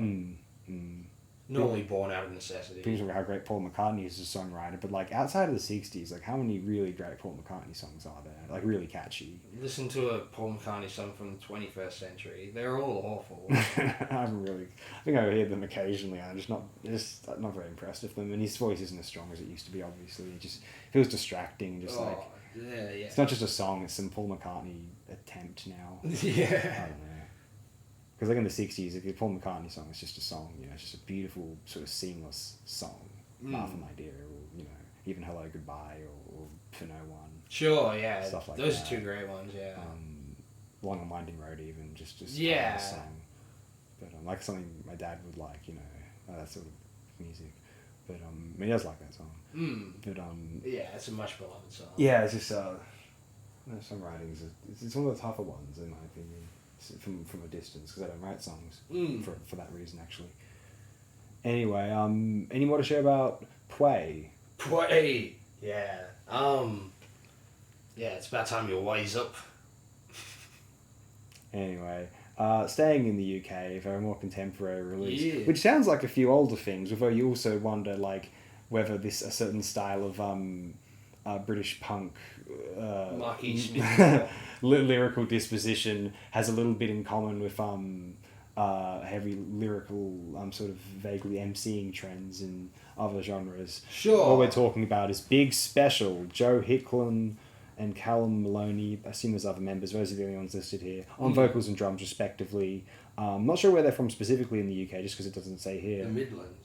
Presumably, yeah.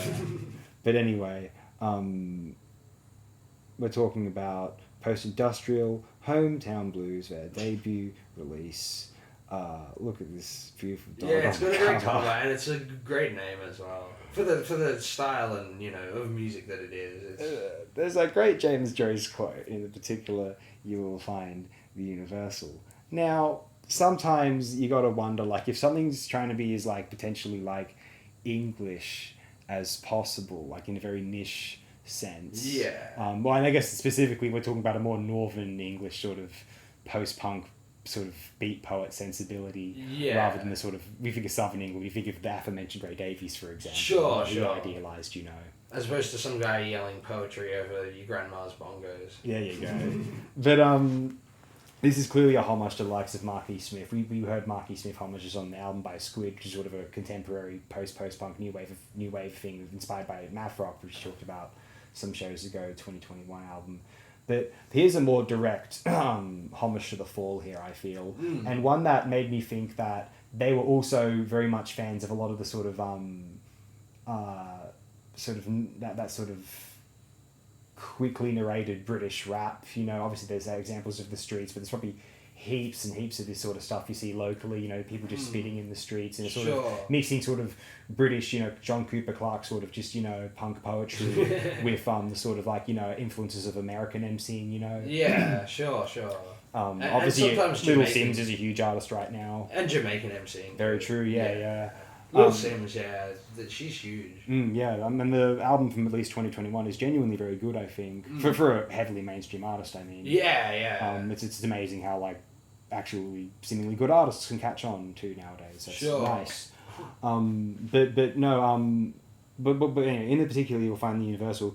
Sometimes you think something is so specific that you wonder if it's too insular, too specific, too sort of ignorant of the rest of the world. But then you realize that those aren't something that's so specifically Chinese or Zimbabwean or Brazilian or Indonesian becomes something, from our perspective, extremely universal and then very something example of world culture. And I think you have to be able to say, there's a reason that Mike Leigh's films in the 90s are considered amazing examples of world cinema, along with Abbas Kiarostami from Iran or Wong Kar-wai from Hong Kong. And The Fall were huge in Japan. Interesting. They must have inspired heaps of like Japanese underground. I can only imagine that, yeah. But I guess the point I'm making is like, from the English-speaking world's perspective, something that's trying to be extremely English just in a local sense. This is not like patriotic or governmental or sort of empire or anything like that. It's very local, communal sense English. Yeah. I don't think it is I think it's just an example of like them trying to be themselves in a very sort of world culture sense, if you know what I mean. I think too much is made of like certain cultures trying to like feel more certain subcultures or parts of the world, in the English speaking world especially, or Western world perhaps, trying to feel more cultured via incorporating elements of world culture. Now, post-punk in the early 80s did try to do this, but it stayed like inherently sort of resolutely English, even if incorporated elements from like rapid jazz or just frenetic, dub elements or elements of non-music from Japan, perhaps, if it wanted to. Or even if you're Susie and the Banshees Juju. There you go. But so like Mark Jenkins' film Bait from 2019 is very English, very Cornwall, about a very particular subject, gentrification of the coast from people from the cities. And yet it's a film that feels so distinct, so just intensely dense and densely filmic, and it's so modern yet timeless in its sort of film, in its cinematographic composition. And yet, like, you wonder, is it in the English speaking world, to the English speaking world, it's like, oh, this thing's just trying to be very English. What's the point? To the rest of the world, it's an example of just magnified culture. And so you have to wonder after a while, is like the evoking of one's surroundings like a more legitimate pursuit than like one's culture in sort of a non sort of banal patriotic way, you know, like a locality rather than sort of just like this state pride nonsense. Yeah. You know, Nothing to do with like nationalism. Exactly. It's yeah. more like you said, communal or grassroots cultural reflection. Precisely. Yeah. Like even there was a little Wikipedia news story today about England announcing that it's gone like had no growth throughout the last like 3 quarters or whatever, and that this sort of cost of living crisis is still going on, you know. Of course, yeah.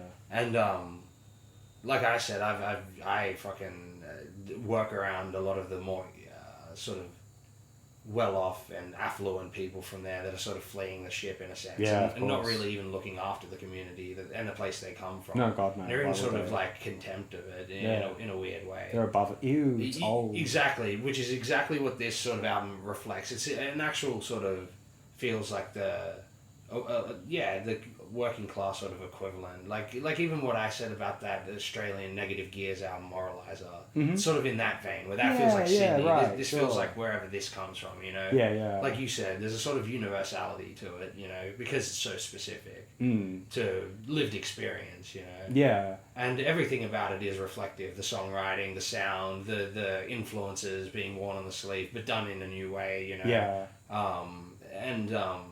So yeah, by, you know, inheriting your influences, being able to sort of use it as a vessel to have something earnest and contemporaneous to say about like what you're experiencing, you know. This Yeah. album's very much feels like that. Yeah. And the instrumentals are all killer as well, you know.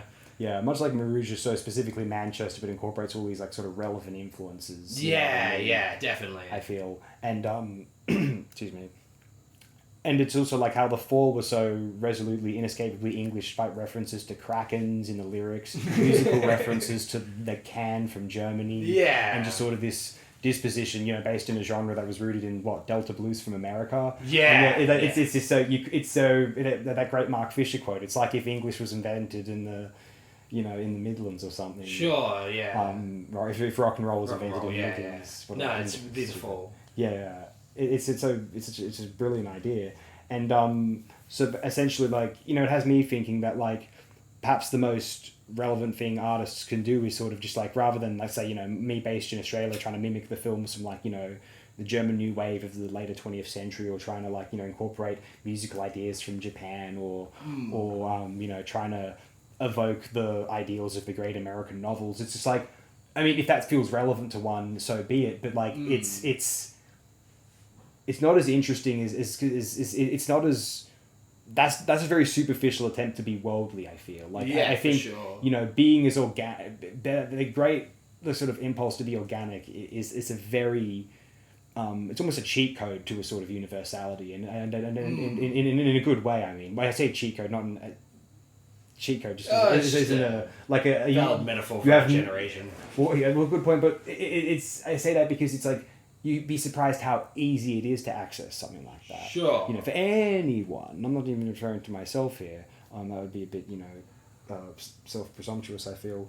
But That's definitely like that was the most popular truism of the whole hippie movement, right? Like, isn't the song Barbara O'Reilly about the guy that was like his main bit, right?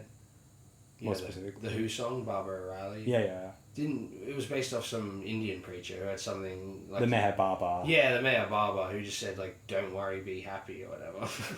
I don't know. Which is where the so. song came from. Well, perhaps, but it's one of these things where yeah, I feel like some people are very concerned now because we've seen the rise of a certain, you know, xenophobia and bigotry, that sort of retreating back into the sort of cultural comfort or sort of like familiarity and sort of what's organic to one can feel like sort of a step backwards. But I don't think it is necessarily true. I think a sort of like local cultural pride removed and separate from the sort of ugliness of like state sort of, you know, political actors Yeah. is entirely possible. I mean, celebrating Chinese culture, as we all know, has nothing to do with celebrating the Chinese Communist Party. No, No one that's- remotely associates the two things. Yeah, no. You know, and one can celebrate American country music, and it doesn't necessarily mean that they're a big fan of, say, Donald Trump, who's going to be the president within a month. Unless it's like that Toby Keith song. Well, yeah, there's a certain nonsense to it. But I'm just saying, like, if you just like some twangy guitar storyteller, or Yeah, that's whatever, completely different. yeah. Or, you know, say if Bolsonaro was still in power in Brazil, it wouldn't, you know, you appreciating contemporary Brazilian music wouldn't be a reflection on how you feel about that guy's politics, for example. For sure. Russian literature, films, and music, and Putin right now, for example. Yeah, yeah, that's the point I'm trying to make. And so, which leads me to say, I'm a great lover of sort of English culture, particularly on the very like local level. You know, I you know, some of my favorite films are like, you know, Bait was one of my favorite films of recent years. Yeah. You know, just when they really sort of densely explore sort of, you know, Mike Leigh's films, obviously, Ken Loach, like there is gloriously filmmakers, because we talk about they're pristine examples of world cinema in a way that, God, when the American films do, they tend to be sometimes out of a Hollywood, where it's like Cassavetes films with Mark Rappaport or John Jost, and Hollywood accomplishes it maybe occasionally, do something really sort of grandiose, but like, and sort of distill America in a really brilliant way, like Hitchcock and Rear Window, perhaps, or North by Northwest, actually, like geographic and cinematographic, just as a vision. Yeah. Or Michael Mann's Manhunter. That's one of the best distillations of America. I've got a 50-minute video on that. You guys can go down. I'm not repeating it here. 50-minute nice. But you know, it's just one of those things where the culture resonates. You know, just as Australia, we're descended from that sort of culture, and as Australians, we're in a bit of a cultural complex wherein we try too hard to imitate art from either England, but especially America nowadays, because American novels are sort of the more enforced upon us, and American films are certainly the more enforced upon us, and we try to mimic those too much because those are the rules of art or whatever. Yeah. But really, like, we should be trying more to just be ourselves, like we did with Picnic at Hanging Rock, like we had with the films of Albie Toms, Palm Beach, or more experimental, but Marinetti before that. Or even like Robbery Under Arms. Oh, the novel, sure. Yeah. Rolf de Heer and Peter, I can't pronounce his surname, Sir, Ten Canoes. That was like, I guess, trying to be a weird mixture of like the Irish and English tradition, but natively born. The novel. Yeah. And then became sort of the Western style, apparently. Music like Cybertron was just inescapably Australian. The Saints always had a uniquely Australian quality to them, even though they're recording in the UK, you couldn't really tell, except that the recordings are good, so maybe that you can tell by that. Yeah. And the second and third Saints albums, I mean. Yeah. The first one, I think, is in Brisbane. Yes, it sounds it. Yeah. Yantra Devile is uniquely Australian, Severed Head's uniquely Australian. Royal Headache and some of the other punk sort of bands we mentioned, like Eddie Current, Total Control, they were sort of inescapably Australian. Feed Time was inescapably Australian. Oh, definitely. Even though, you know, King Gizzard, that album recently, Petrified Veronica, uniquely Australian in a way that, like, rock and roll, heavy metal, these are sort of American and British constructs, and yet these feel like ridiculously Australian. Well, how's that? There's so much character imbued with it. And when you get stuff like, I don't want to shit on them too much because they're not terrible, but like Tame Impala, where it's seemingly trying to be like American or British neo-psych a little too much, it loses some of its character. It doesn't feel as Australian to me. It tries to do. And like, I know Perth's all the way over there, but like, it's still on the continent. Yeah. And I'm sure, I have no doubt that things in Perth have the ability to sound Australian. Well, you want to talk about an Australian identity complex, talk about a Perth identity complex. I think it is considered like one of the most isolated major cities in the world. It would have to be. Yeah, it's not near anything. What could compete with it, possibly? Yeah. Maybe there's a major city in like China that's a bit out of the way, but I don't know, because that's a large body of land. Yeah. Even still, like, there'd be little localities around it, inevitably. Yeah. The population that there is large enough. The problem with not Perth in Western is Australia. It's separated by the rest of Australia by desert, and then there's nothing next to it. The ocean. Yeah. Like the closest thing Except never comes the rain. Yeah, that song's pretty classic. Apparently it's very windy over there, though. Or at least in Esperance. Esperance is windy. Yeah, windy inspires Fury Road trips across Australia. Yeah. So people can get the fuck out of Esperance once they've been there. Yeah, that's how the Nullarbor Plains so flat, so you can get away quickly. They drive from Sydney to Esperance because they hear it's nice, it's got a pretty name, the water seems really blue, they think it's windy. Fuck this, they Fury Road their way back. The Arctic wind is probably freezing cold. It's ruthless.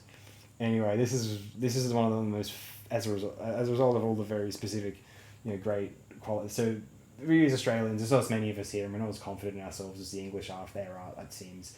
But the English have put out some garbage too, to be fair. Yeah, Plenty of it. sure. I mean, Simon fucking Cowell. nonsense. Exactly, yeah. Like, there's the great Mark Fisher quote, and there's many of them, but one of them more sort of trivial, but it's also great, is how many other people have been become famous just for Simon Cowell, just for their talent, for just always being confident in the public's ability to buy rubbish. I've made it very clunky and convoluted, but that's his talent. That's what he's famous for. Just his confidence in the public's ability to purchase shit. It's called an entrepreneur. Yeah, that's true. I remember I was once I'll share this memory. At work once, the bus drove past, and it was in one of these Uber Eats freaking ads, and it was something or other menu log, and it's Simon Cowell was with the Wiggles, and this girl I was standing with at the time, she was like, why is Simon Cowell with the Wiggles? Isn't he meant to be really mean, and the Wiggles are for kids? Oh yeah, that was his persona on the show. Yeah. Yeah, and I was yeah, that's a good point. Just sort of random person's bringing this up, someone who has no, not remotely of some sort of, inevitable music snob like I am, Yeah. Who has it in for someone like Cowell. Nah, potentially. it doesn't make sense. Yeah. But yeah, it's just. But yeah, I guess point is that I'm a big fan of post-industrial hometown blues. One of the most enjoyable listens to me of this year. This is one of the ones I'll keep coming back to. The Fall were awesome, but in its own way, it might be better than a lot of the Fall albums, just because the Fall had quite a lot of albums. So, and I've listened to some of the later Fall albums, and sometimes they do. Sometimes some of the fans are like, "Nah, that one. Listen to that one." And oh yeah, it was well worth listening to that one. That one was good. But you try out the ones around it, and you're like, I don't know about this one. Yeah. I don't know if it was really clicking here, sadly. Yeah, I don't know what it is. Maybe Marky Smith had sort of a fluctuating life. I can only imagine. Yeah. With the photos of the guy. I've The pictures sampled say through the pictures say millions of words. Yeah, sure. You hear stories about him trying to bite journalists' throats out and stuff. Really? It's kind of intense. Oh yeah. He's his own little G.G. Allen. But it's just but to be fair, would Big Special be able to put out as many interesting albums as The Fall did, let alone as many? Yeah. Who knows? I kind of hope they do though. Yeah, that'd be awesome. Good on actually. you guys. Because You can do the soundtrack to Mark Jenkins' next film if there is one. It's interesting that this was a debut because they must have been around for a little bit because it's fairly accomplished for a debut. At least in sort of what it all coalesces as, what we've said. A mixture of The Fall and various other post-punk sort of stuff, but done in this sort of third wave post-punk revival thing or whatever. Yeah. But just so organic, it's not even that. It's just a continuum of music at this point because revivals sort of indicate something to do with commerciality and record companies and journalists hyping up the Appeals to a movement. scene. Yeah, scene sort of thing. Whereas this all just feels very natural and sort of very reflective of the state of England at the moment, similar to even what we were saying about 77 before. Yeah. In regards to Pink Absolutely. Floyd and Johnny Rotten. Yeah.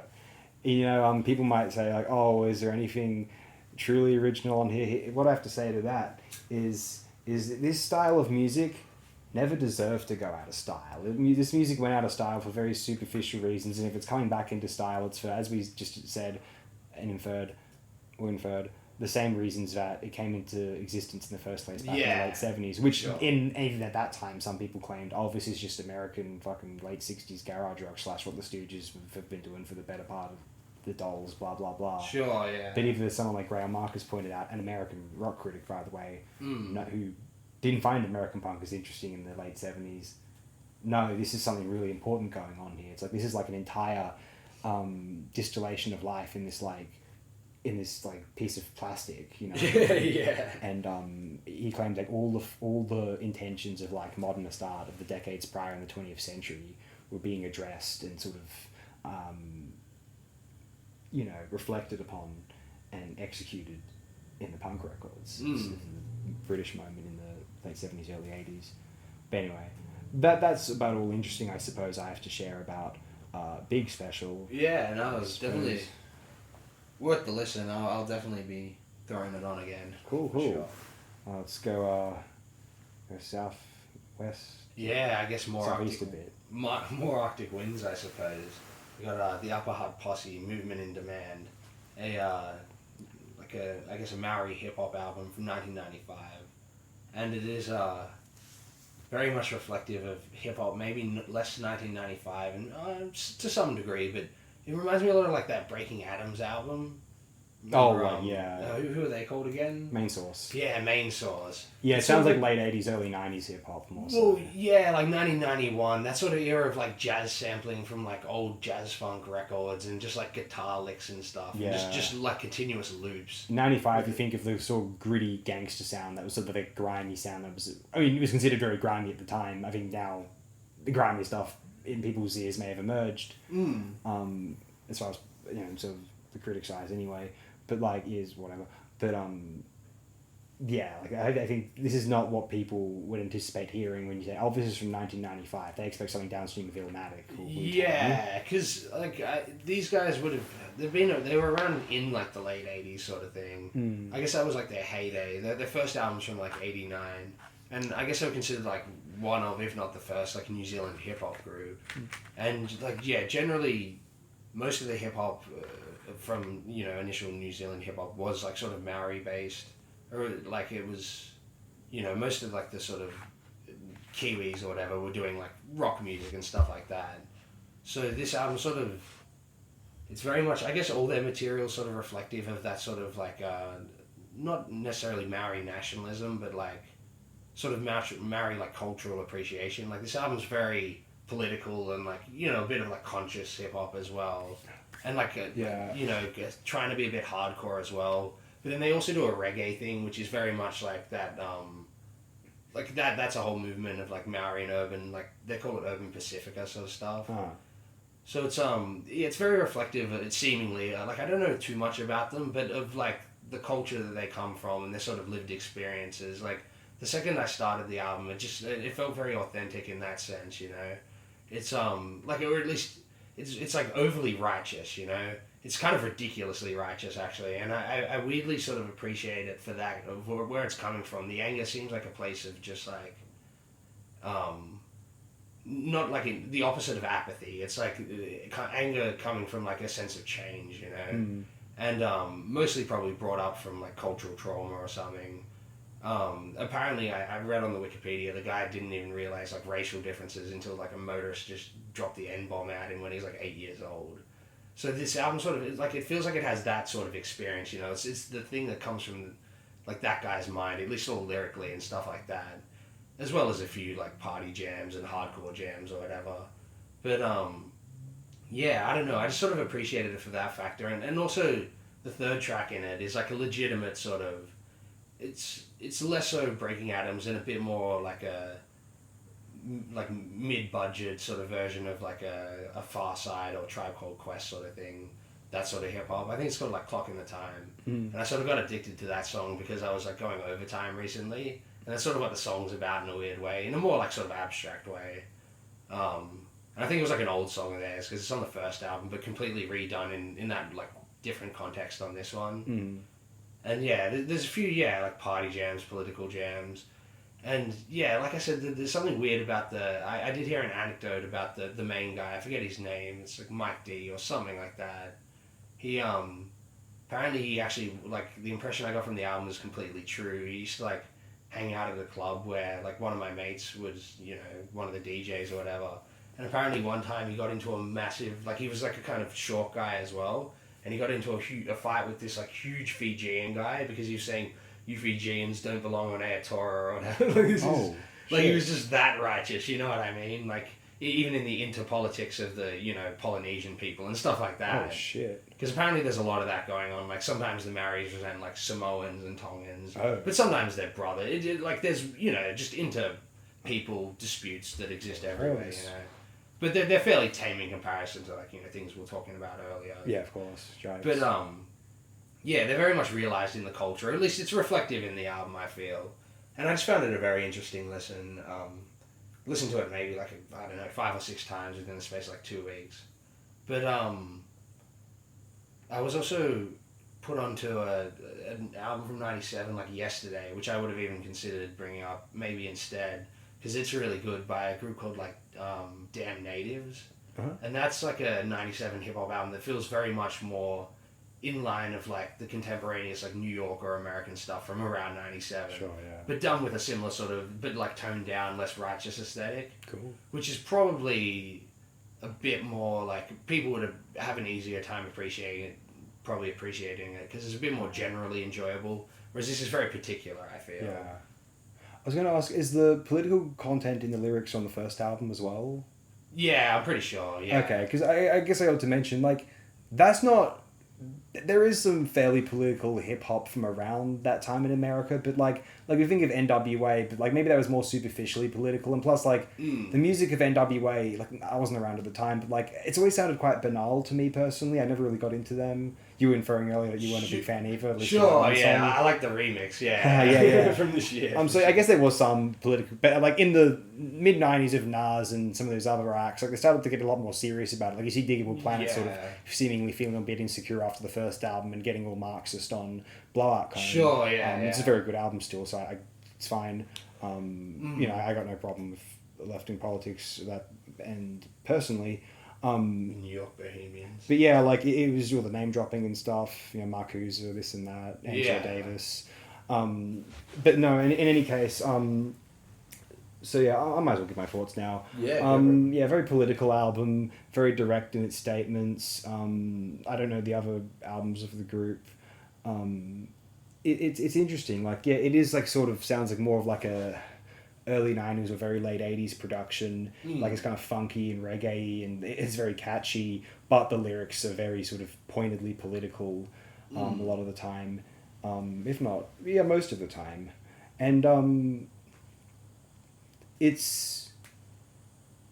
I like it and it's enjoyable. I don't know if I probably admired it most as sort of a piece of political polemic. I mean, not that it's like sort of just a glorious application of poetry in the English language in sort of unpredictable, totally imaginative way. But as you said, the righteousness is intensely admirable. Yeah. I felt as though the music were great bumpers to all the statements. Not a revelation to me. But like I do admire it in its way.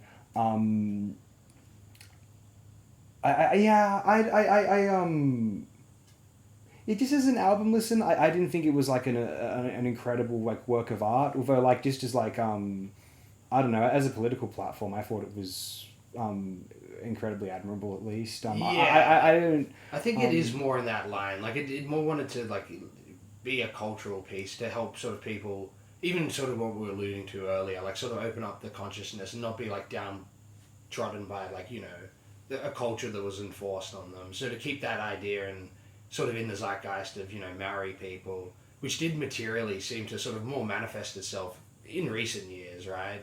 The movement. There's been controversy around like renaming street names lately. Yeah, and using both New Zealand and the name of Ayator. I should know how to pronounce it, but I don't. You know the Maori name for New Zealand, for the land or whatever. And so, like, I don't know. I guess the most admirable thing I find is that the sort of more material movement did catch on in a way. You know, to sort of not forget languages and things like that, you know. Even less so as a piece of art, let's say, or like music as art or whatever. I sort of I think I agree with you.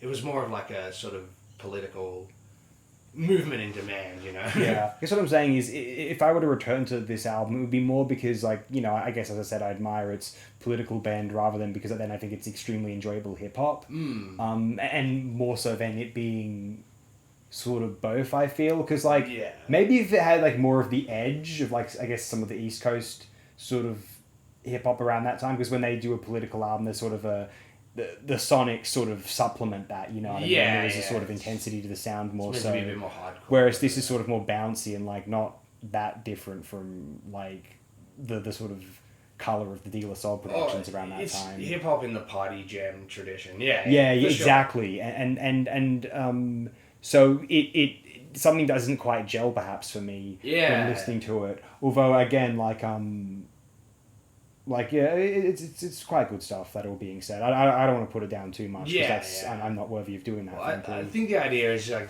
you play these albums at big events like street. Yeah, and it's beautiful for that. And so it's like party with the political thing over it. I think that's the idea. Oh hell yeah.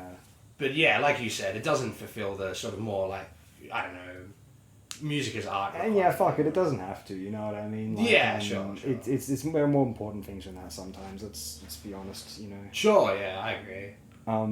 Yeah, that's how I feel about this one. Yeah, for sure. Yeah. Do you want to move on to the next? Yeah, sure thing.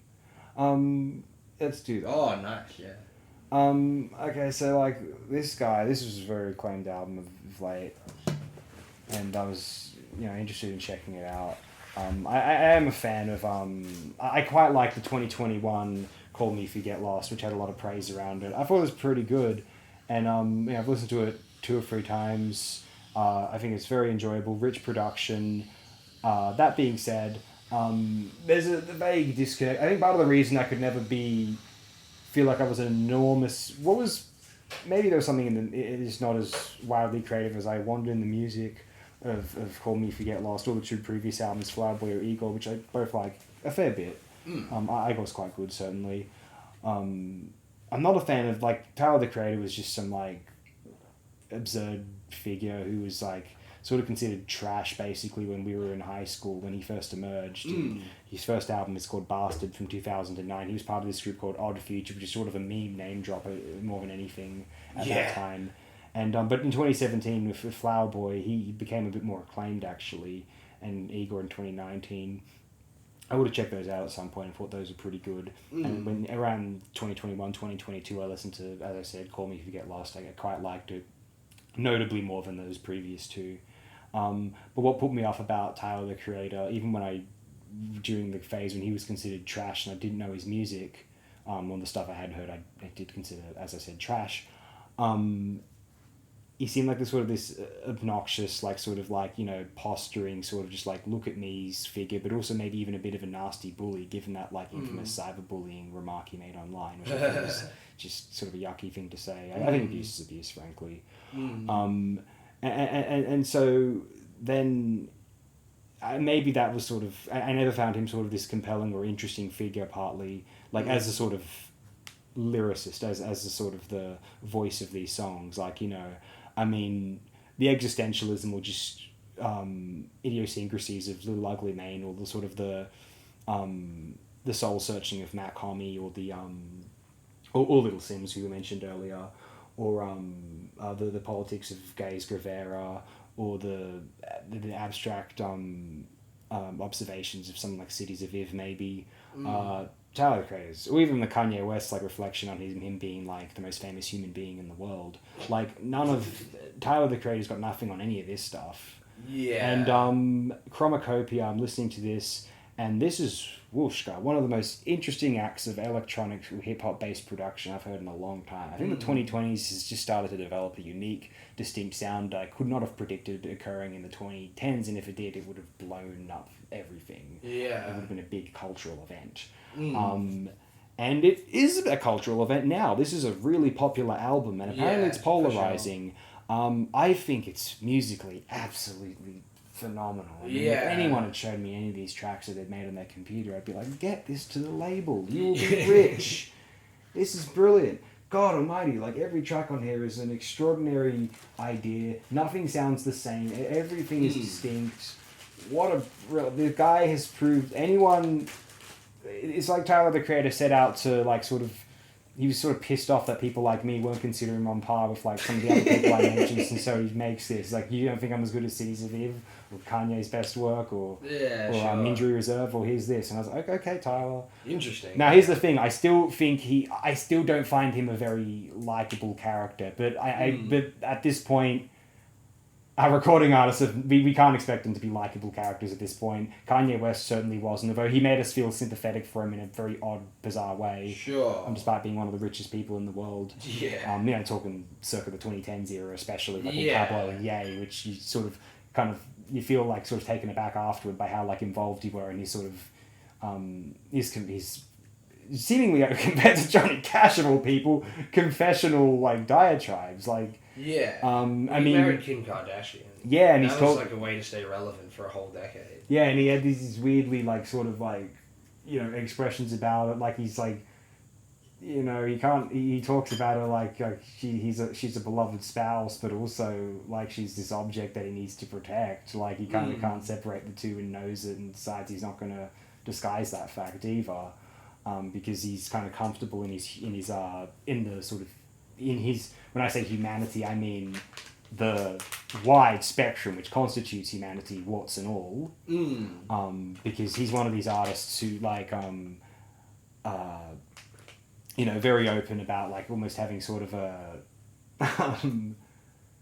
just adoration with just like you know, their own like fantasies of just like glory, of just like celebrity, sexual gratification. Like they're just constantly just like in a very sort of just traditionally impolite and sort of obnoxiously braggadocious manner. But it's because it's just like, I think he feels like lying about that would be sort of getting in the way of the art, dare I say.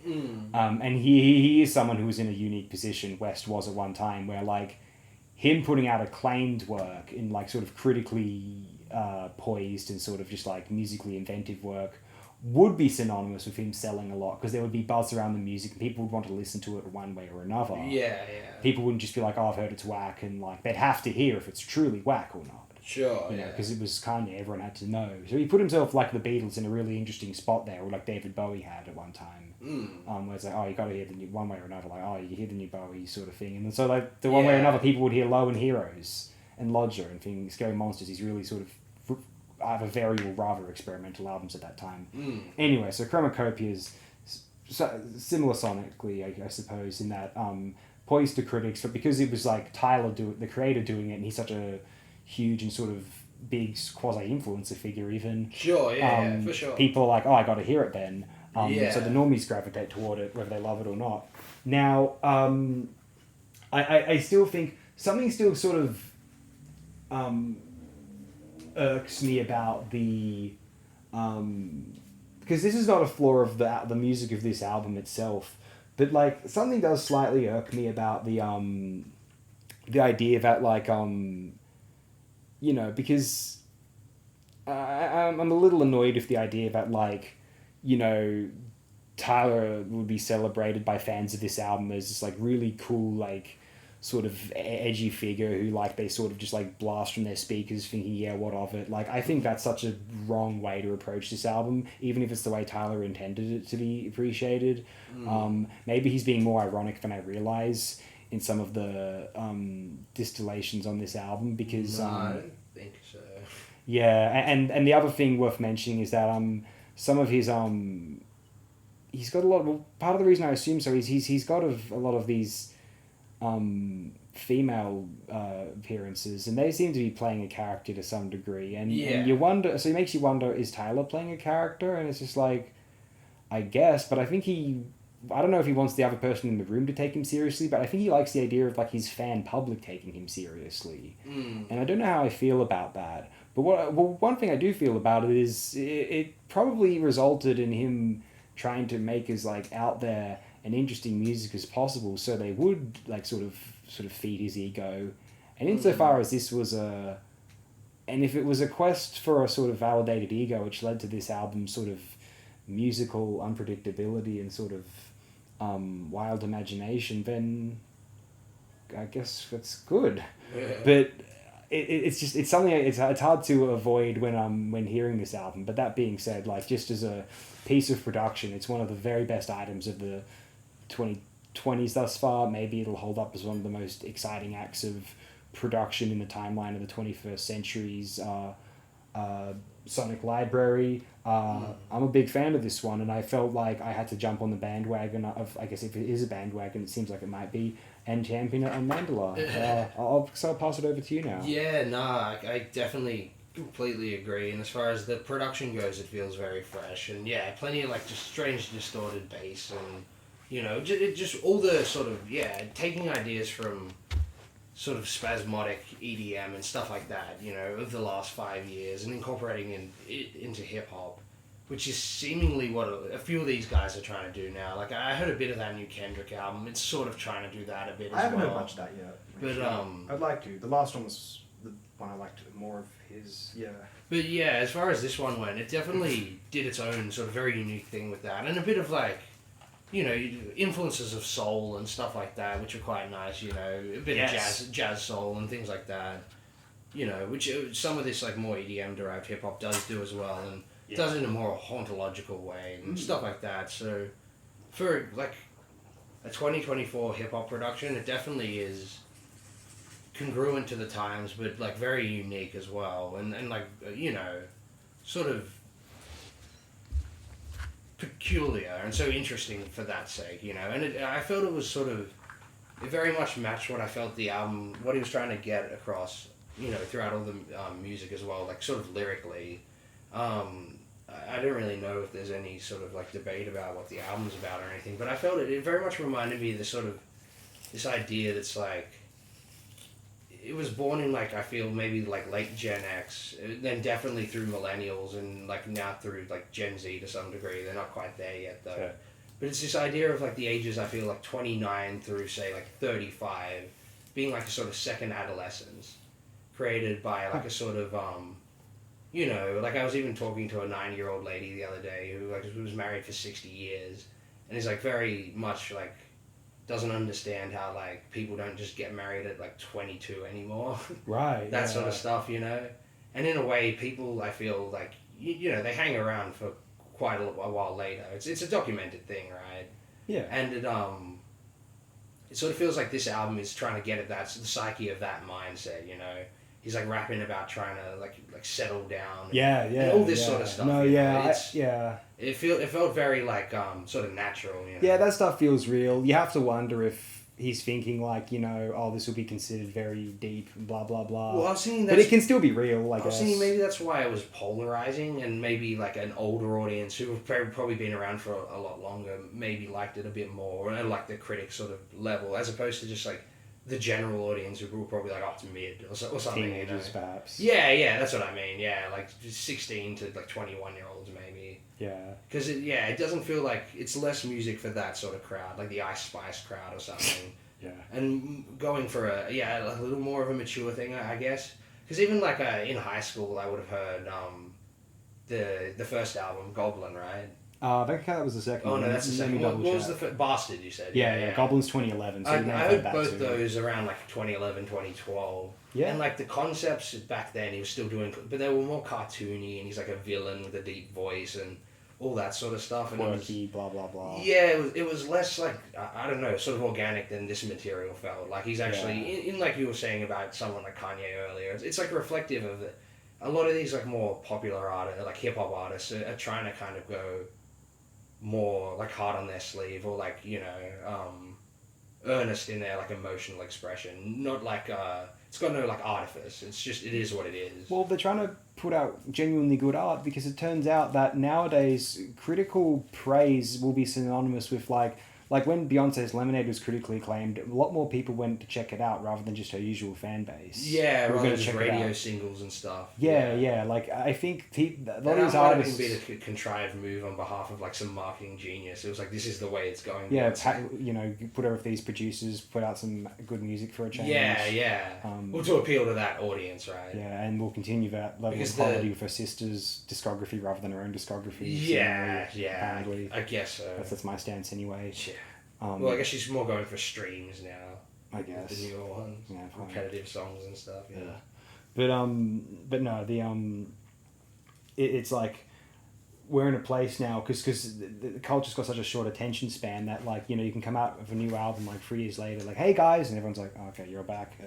Yeah. And the hit single doesn't make an impact and people are done. There's like, doesn't have a big music video, no memes, people are done. Yeah, and then so when you have like, oh, this album's considered one of the best of the year, it's like, huh, from this person, oh, I'll check it out then. Yeah. And so like that's putting out actually good music pays off again. Yeah. Or for the first time ever, perhaps. I mean, people talk about how good the mainstream music was of the 70s, and it's like, yeah, look at the actual charts. I get that the prog bands and like some like niche bands sold well in the 70s, But like plenty didn't. Like Gentle Giant, like they put out Yeah. the reason there's so many albums is because they had contracts, not because so many people were buying them. That's the thing you have to remember. That's why all the fusion artists, like, they weren't selling hotcakes, but they had contracts. They had to put out albums. They had to put out discs. Yeah. That's otherwise they wouldn't get paid. And they had people buying. Yeah, they sort of consistent fan base. They weren't were, mainstream. yeah. I think that's what, people think back on the 70s. I think a bit, sort of with that sort of that inaccurate vision of it. I feel, you know what I mean? Yeah, no, definitely. The pop charts of pretty much any decade is mostly trash. Like, yeah, every now and then there's a, sort of timeless pop song there, but it's not the typical story. Yeah. And sometimes there's songs that are forgotten. And even if the bands were doing relatively well, I think the record companies tended to just screw them over anyway. There was no protection against that sort of thing or much awareness of it at the time. The artists really didn't have much choice but to get fucked over sometimes, because otherwise they just wouldn't get a deal. Yeah. It just was what it was.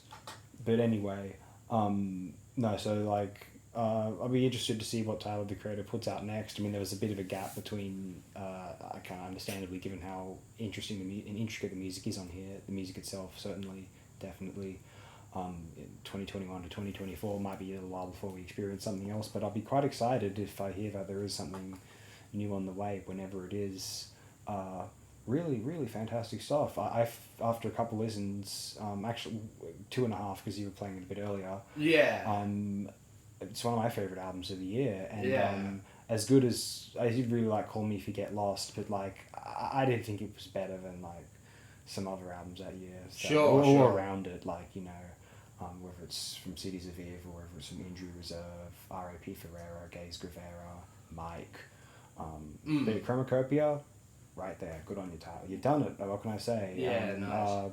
Not that you wanted or needed it, but you got the handle endorsement now. AOD is a fan. Yeah, sick. But I mean, I had endorsed. Like, Call Me If You Get Lost. I've praised that before. There's a cosmic criticism of it, and that was partly for this reason. Where I was like, I have to admit, this guy who I thought was just the worst, or just like an indicator of just like some hack culture in my when I was in high school.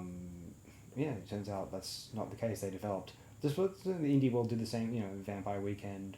Yeah. I wasn't a fan of old Slow Dive, and still not. And as I said earlier, just in this show earlier, 2017 album's good. And the one they did after that was pretty good too, actually, Slow Dive. But anyway, that's Tyler, the Creator, and some other topics. Anything else to share about this one now? No, I pretty much agree. It was one of the best albums I've heard this year. Cool. Keen to chuck it on at some point again, for sure. Alright, now to an Australian act, I suppose. Yeah, go to Brisbane once again, I suppose. The Apartments, A Life Full of Farewells. This is another one I brought up before. I guess I brought up their debut album, The Evening Visits. And this is their third album, I'm pretty sure. Yes. I listened to the second album once. That's not quite as good. I don't know. It's a bit more like alt-rocky and of, like, I think 1992 or something. It's a decent attempt at that, like, Australian, like, alt-rocky pub rock with a bit of, like, songwriting, like a tad grunge sort of thing. But I don't know. I much prefer this album. There's something about it that's just way more, like, endearing and timeless than, even to a certain degree, maybe the first album, though I do love that a lot. Though it is sort of born of that indie rock world of the 80s. Whereas this one, like, it feels like it has a bit more of a, because it's, like, mid-90s, like, probably early sort of, like, decent, like, digital production or something like that. Or at least in the, remasters, I feel they've done a good job of just, like, capturing that sort of, like, I don't know, alt-rocky, like, neo-psyche. Like think of that, what's it called? The Echo and the Bunnymen album, like Evergreen or something. Mm-hmm. It feels like the production on that, similar to like that, but a little less like alt-rocky and a bit more, I guess it's labeled as like chamber pop or, similar to the Bernard Butler album earlier. Yeah. It's in that sort of vein, I feel, of this like, it's actually sort of similar to Bernard Butler, but weirdly enough, I feel all the songs on this album have, it's that perspective, but more from I think he was like, I read an interview once about like his songwriting on this album from like only a few years ago. I think he was like 28 or 29, and all these songs are like, once again, I feel like almost reflective of the starting of that like second adolescence or something. Wow, yeah. And he's reflecting back on, you know, his youth in the sense, from a more like worldly perspective of what his parents are going through and stuff like that. Like the last song on the album is like one of the most beautiful songs I've ever heard. It's about like retirement. I guess like his dad retiring, and like he was never like, you know, just had to work a job most of his life, and now he can just like walk around and paint all the empty rooms while listening to like Frank Sinatra and like getting lost in his words and stuff. And I'm like, yeah, that is what someone of that age would do as they retire. It felt like a very real song in that sense, and you know, cross-generational in its cultural references and sort of trying to capture the essence of even like what someone like Frank Sinatra or that traditional songwriting is doing, but you know, translating it through a 1994 or 5 continuum or whatever. Yeah. And yeah, it's just sort of, you know, it's just sort of that throughout the whole album in a way. Like through the midpoint, it becomes a bit more like slow and contemplative. But I don't know. I guess that was just sort of. It feels like a sort of natural flow of the track listing. You know, where it starts off like kind of with a few punchy songs and then it slows right down, and then sort of comes in with a bit more energy toward the end. It sort of feels like that. Like a natural movement, you know, for a, I don't know, maybe like 9-track, like sort of old rock album, right? Yeah. And yeah, I remember listening to it a few months ago and being sort of initially very interested. And like the first song I thought was really good, and we listened to that a bit. Then I listened to it again a few times recently, which is why I guess I wanted to pick it for the show. And because I don't know, I just felt like he was getting at something here, with similar to the Bernard Butler case, where it's just this very natural, like congruent songwriting tradition, you know, and trying to sort of, funnily enough, you picked the Bernard Butler album. It's just like the pre-end of where that album's coming from, you know. That's right at the end of what this guy's like sees coming ahead for him, you know. Yeah. He's already had a life full of farewells or something throughout his 20s, and it's probably just going to continue on, you know. Yeah. So there's a sort of like a natural melancholia, or like sort of, you know, a disappreciation for just the way things fray and stuff, you know. Yeah, especially when you're like a younger band and like you sort of you try not to get your hopes up too much, but like you do kind of like the idea of like being able to make a larger living off of what you're doing, and especially for the second album, as you implied, like tried to be maybe slightly a bit more commercial at the time. A little bit, doesn't yeah. work out, so you have to kind of reflect on what you do have and what you do appreciate and what you do want to say, even regardless of the any financial outcome, you know. Yeah. Of the record's release. No, certainly. There's a bit of that feeling for sure. First album has like a little horn section, right? Yeah. And they return to it on the last track, right? Like a similar horn section. There's a few horns, yeah, here on this album, yeah.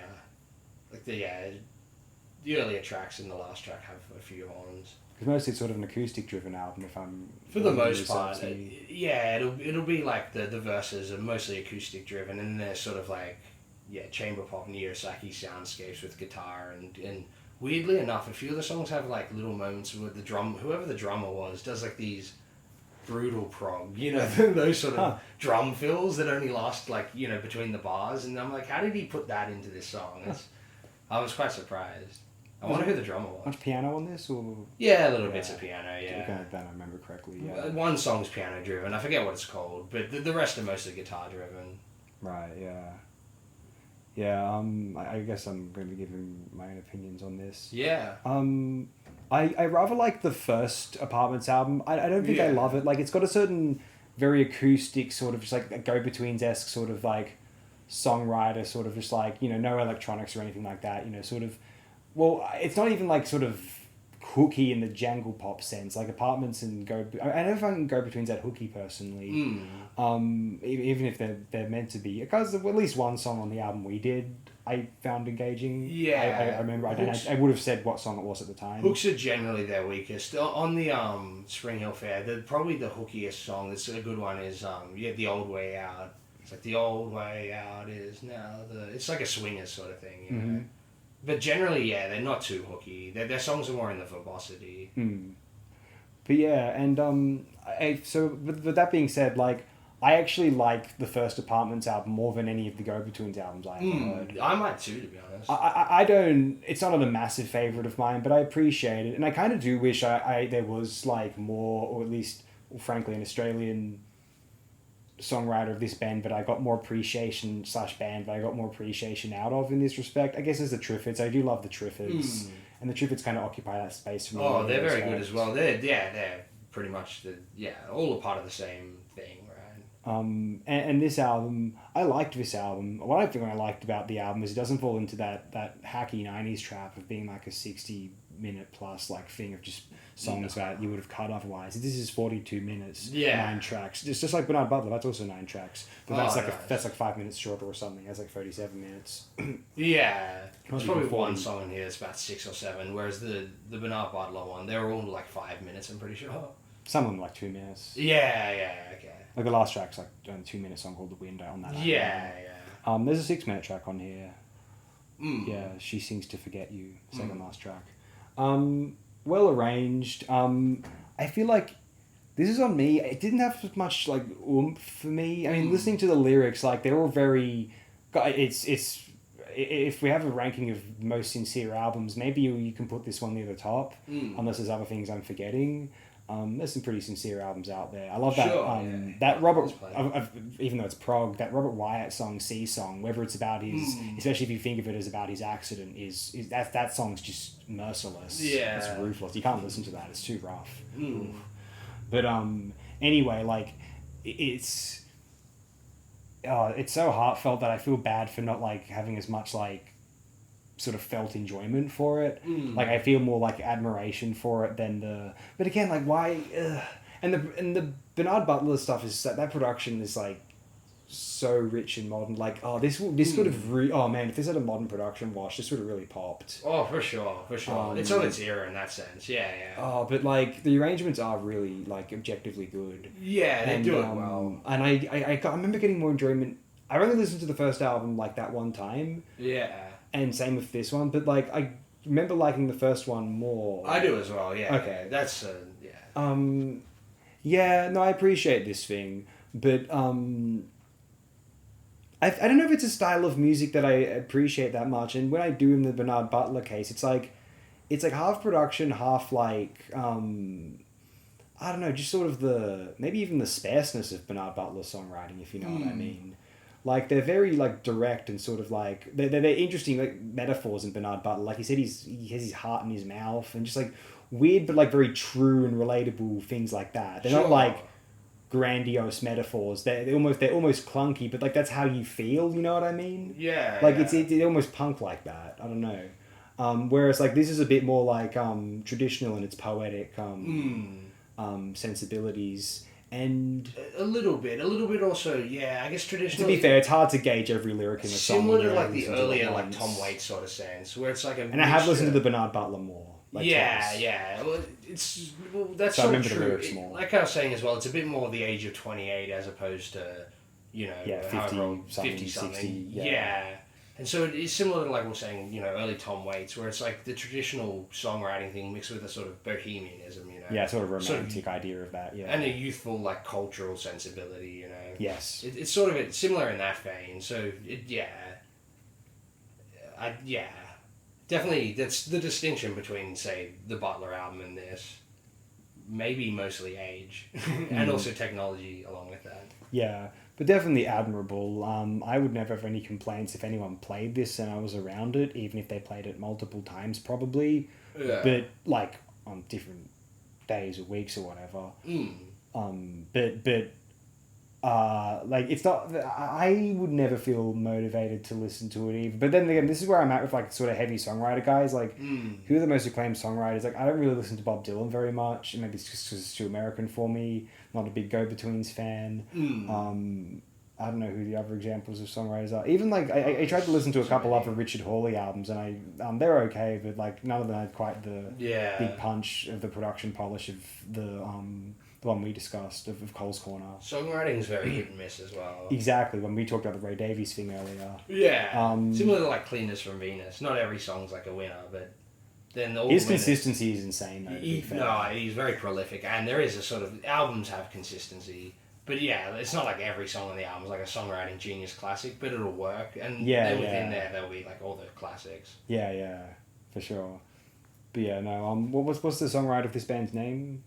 Oh, Peter Milton Welsh. You mentioned it before, and I'm just looking at it here. Yeah. No, it is admirable. It's not like the sort of music I spend a huge amount of time with, but like I can't fault it for any particularly good or interesting reason either. That being Yeah, said. to be fair, it's not my genre. Like, I always make fun of, like, chamber pop or whatever, in a sort of, fun way, where all the old artists are now doing chamber pop, which has, funnily enough, worked, like you mentioned, even Vampire Weekend. Yeah. And, yeah, I guess my appreciation from something like a songwriter like this, it literally just comes out of it being Australian, It sort of, to me, feels natural or congruent in that sense, Maybe if, like, someone from England heard, or even, I don't know, it probably would translate to some degree, but at least from my own appreciation, it's very, like, particular to, I guess the French love the apartment. Yeah, so that's interesting. That's fascinating. There's a bit of a torch song sort of weird tradition in his music as well. Maybe that's why.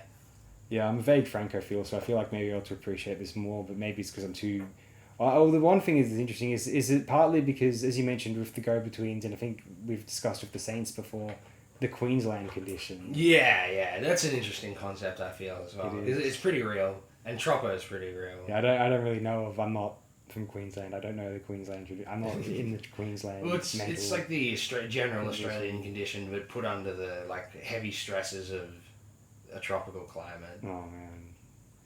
Whereas, I don't know, even somewhere like the Northern Territory and places like that, or even very northern Queensland, like right at the tip, are a little more like, Papua New Guinea in that sense. So, like, full tropo, Yeah. And it's a very, like, neglected part of the world. But, like, the sort of Cairnsey and south area of Queensland is just like this, like, almost mad culture. It's like a mass. It's like Texas in a way. It's something else. And yeah, this does play into that a little bit, of course. So at least that's where the guy comes from, and the music is reflective of that. They're performed in Brisbane, Yeah. Yeah, the other examples of chamber pop, or best rated chamber pop listed on RYM, is like the artists Sufjan Stevens, Black Country New Road. They're more recent act. I'm not into them personally. See, I guess what I was getting at with the LARPing thing is if I was listening to, like, Michigan or something, and it's like all chamber poppy, I'm like... Oh, there's Michigan's one as well, I think, yeah. But I'm just like, I'm not from Michigan. Like, this, like, America pastiche thing. I like it when, I guess, the B-52s do it, but... They're kind of fun about it. It's more party music, yeah. And that's it's not like sentimental or, more emotional music. It's a bit more, lighthearted in that sense. Whereas, I don't know, heavy heart Michigan, it's not really my thing, Radiohead's considered chamber pop too because of Moon-Shaped Pool. Okay. And Arcade Fire are here, Bell and Sebastian are here, Stereo Lab, Julia Holter, Jim O'Rourke, Vampire Weekend, and Father John Misty. Okay. Father John Misty had a couple, the I Love You Honey Bear and Pure Comedy, there's a couple songs, there's like one song on each of those. They're in Yowie Hours. They're very good songs, actually. I don't know the rest of the albums as well. I mean, I would have heard some of them once, but there was a big one this year, seemingly. Yeah, no, that's the one that's why he's listed on Chamber Pop. Mahash Mashana. I haven't heard that yet. No. But I like a couple of his other stuff, so maybe I'll check it out eventually. But anyway, that's us discussing the apartments, I suppose. Yeah. And I guess I'm going to go to my last pick today. Yeah. Okay. Clock Tower, Turkey. So I just saw this in like recommended feeds, and I was just like, okay, I'm sold. Yeah. And I clicked on it, and it started, and I was like, I'm very sold. Yeah. This is the kind of music that I like. Yeah. This is the kind of electronic dance music that I like. I don't know if it's like a 90s retro prestige or it's like very modern or a weird hybrid. It was like, also, I felt like a lot of the songs were based upon like synthwave, but then all the like later, there's plenty of breaks and stuff like that. It felt like a weird mixture of like a chill version of hardcore dance music. Yeah, sure, yeah. Like all the pitches are beautiful, all the particular, just the sonic spectrum where the sound, it all occupies the way it all enters your ears so just smoothly, but so with such a just rich punch.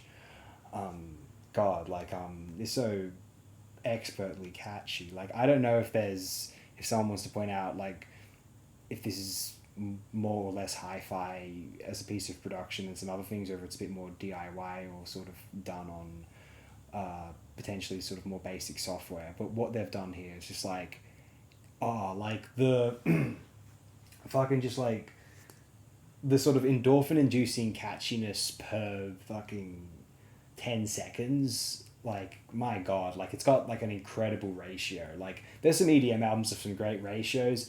This is good, because especially because it's all deliberately sort of just like upbeat and sort of feel good. Like, I don't know if it fits the molds like compositionally of what happy hardcore constitutes. No. But like, it's that sort of like what that idea of that name of that subgenre quarter constitutes, which a feeling of just bliss and goodwill, but like being invigorated at all times. Like, it's just, it's totally, I've never actually taken ecstasy, to be honest. I've taken other psychoactive substances, but ecstasy never appealed to me. The propaganda worked on me, I suppose. It's made in bathtubs. It'll kill you. They had no idea what was in it. What was the name of the girl? I don't remember, but perhaps I ought to. Maybe the propaganda didn't work quite as well. Was it Amanda Woods? Probably, I don't know. Like, my respects to the family and all that. But like, I just, but I feel like there's almost no point of taking ecstasy. I've got this album, and I like this. Maybe I'm on something anyway. But like, it's just. But even if I'm out in public on a bus, like, we just listen to it outdoors in any context. It's so much fucking fun. I don't need the drugs. Like, if this like is meant to, it's almost like, I mean, we've dance music, the electronic dance music and ecstasy have existed in tandem for a few decades now. And so they're kind of... Well, with rave as well. Yeah, and so they're kind of being created for the drugs, but also being created to sort of reflect the experience of the drugs and that culture generally. So to the point where not only... There's this idea that it would only make sense to people on the drugs, but then there's this other idea that it would start to become a simulation of the drugs to people who aren't on the drugs, like the actual good feelings. Because some of the older like acid house and sort of techno stuff could be a bit creepy and alien to people. Yeah. To some of us it was immediately catchy, but to some people it was like kooky sort of sci-fi music and just completely off the rails and obtrusive.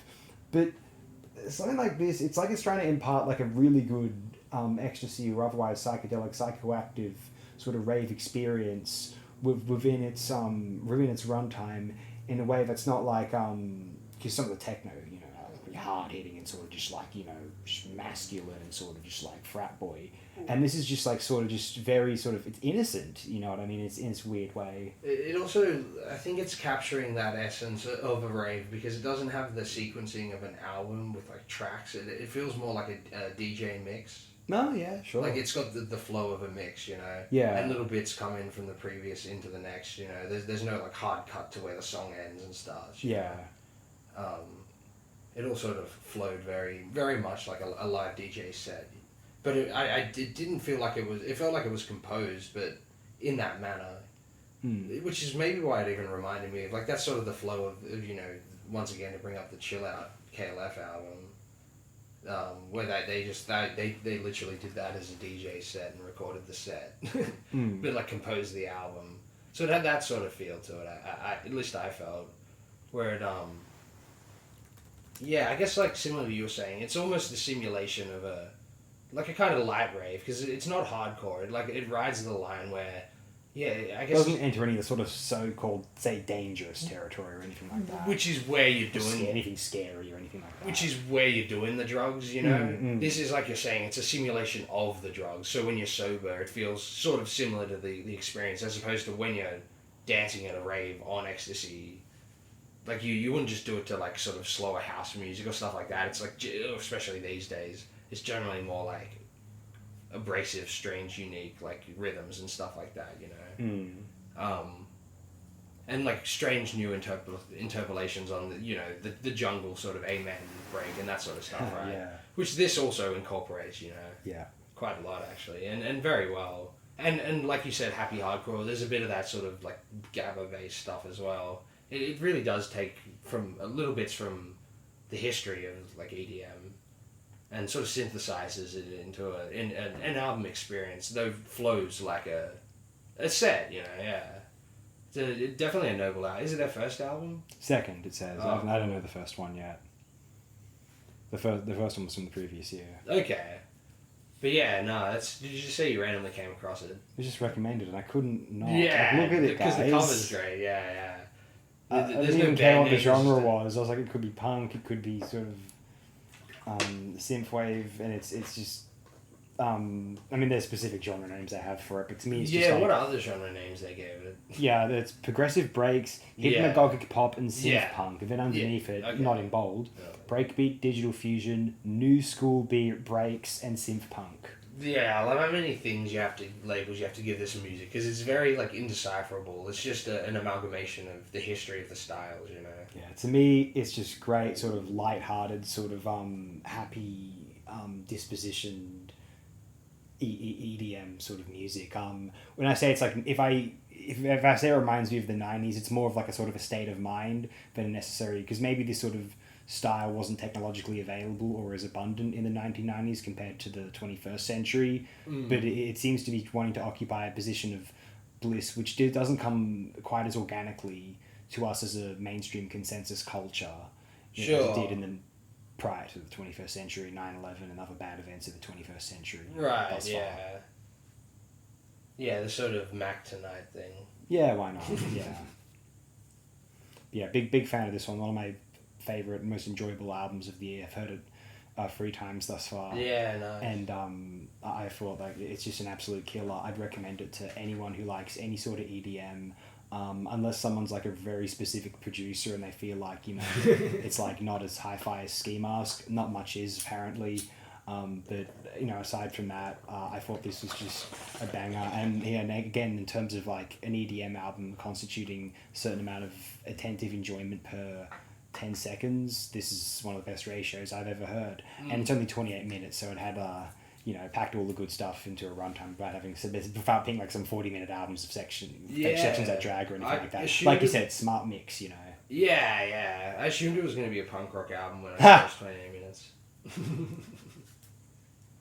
Yeah. Good old 28-minute albums. Yeah, it's Turkey's Clock Tower. That's what I've got to say about that one. Yeah, nice. Yeah, definitely a great one. Another 2024 classic. And I guess you want to move on to a late 80s classic. We've discussed the band's kind of whole studio discography now. I guess that's kind of the reason why I chose this album, as well as like an inside joke that it just so happens that the last song on the album is called Little Chef. Which is a weird like inside joke, so no one will get it, but it's a good song, and it is really good. Yeah, I don't know, it's weirdly like I don't know, I just thought it'd be funny to end the season with doing the whole band's discography, I guess by accident. It's sort of congruent with what I wanted to do today, bands I sort of came across this year. And, yeah, like, I guess at this point I just like all of their albums. They're all good. Technically, like, we discussed the initial release of Wide Awake. There was a 96, I think it was more of an official release, which had like 11 tracks on it rather than 8. It's like the American. And I haven't heard that yet. I haven't either, actually. It's the American version, yeah. Oh, I see. Whereas the version we would have listened to, which is like 29 minutes, was the original English release, and probably didn't have a very wide release. No, but yeah, that's Fraser Chorus. We've come circled to background. I actually began this. I discussed Ray way back when, and that's the album. And because you were just looking through like synth pop albums or something, right? And I was like, oh yeah, that's like an album an old mate of mine is like telling me to check out, or like a band. And then I happened to like upload one of their albums. So how was that? We just sort of came across them around. Yeah, I was trying to get into synth pop. I was like, what synth pop is there in the 90s according to RYM? And surely that was categorized as such. And so I would have listened to it on at my work once or twice. And then when trying to think of like Mandala picks in a certain vein, I was looking through synth pop albums and I came across this. Oh yeah, this from my phone, of course. And then I said, hey, do you know Fraser Chorus? And you said, yeah, that's that song I played the other day, that Wide Awake song. I was like, oh, right. That was a really great song. And then I realised that they're the same group, and that's fascinating. And it's Martin Freeman's older brother, Tim. Yeah, that's one of the band. Like Bilbo Baggins' little older brother is, Tim Canterbury. He was a pop star, or at least tried to be, and yeah, all 3 of their albums are, they're all good. They're all like weirdly, cool. except for maybe the last one. Though some songs, not the title track, or maybe like 1 or 2 years behind the so-called popular music sounds, like, spaces of their time. Like, this Yeah. album sort of definitely falls into that.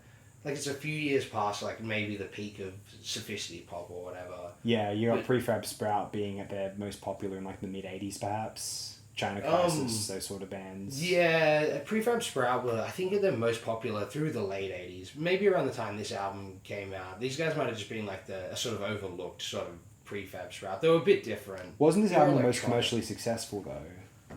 I think it might have been. Yeah, it might have been. I'm not sure how successful it was though. But Well, enough that they got the next album made. yeah, for sure. And the old mate who introduced me to the band as well also randomly found their CD on the street, and I was like, "How did you just find that in the What, street?" when? Like, 2 years ago, or like a year. Of the like, first album. yeah, Whoa. this album, yeah. That's sort of What the hell? Just after he'd mentioned them to me, yeah, he was like, "Oh, look at that," and I was like, "Oh, what the hell? You found that here?" Oh, so important. But I don't think it really sold here or anything. So I was like, "How did you?" One copy. And he used to own a copy in the late 80s when it was new. Hmm. Like, he just randomly came across it. And that would have there. been a New Zealand copy, right? Yeah, I think so. Or unless he got it imported or Oh, something. okay. I have no idea, but yeah. So sort of, I really don't know how commercial they were. They were definitely trying to be. Well, yeah, they've got And- videos which don't look cheap either. Yeah, by that's any true. means. Yeah. I wonder, they're probably on like a major label or associated with. I can a imagine subsidiary. they have. If you're a record industry guy, you would think. Now you don't know if times are going to change as such.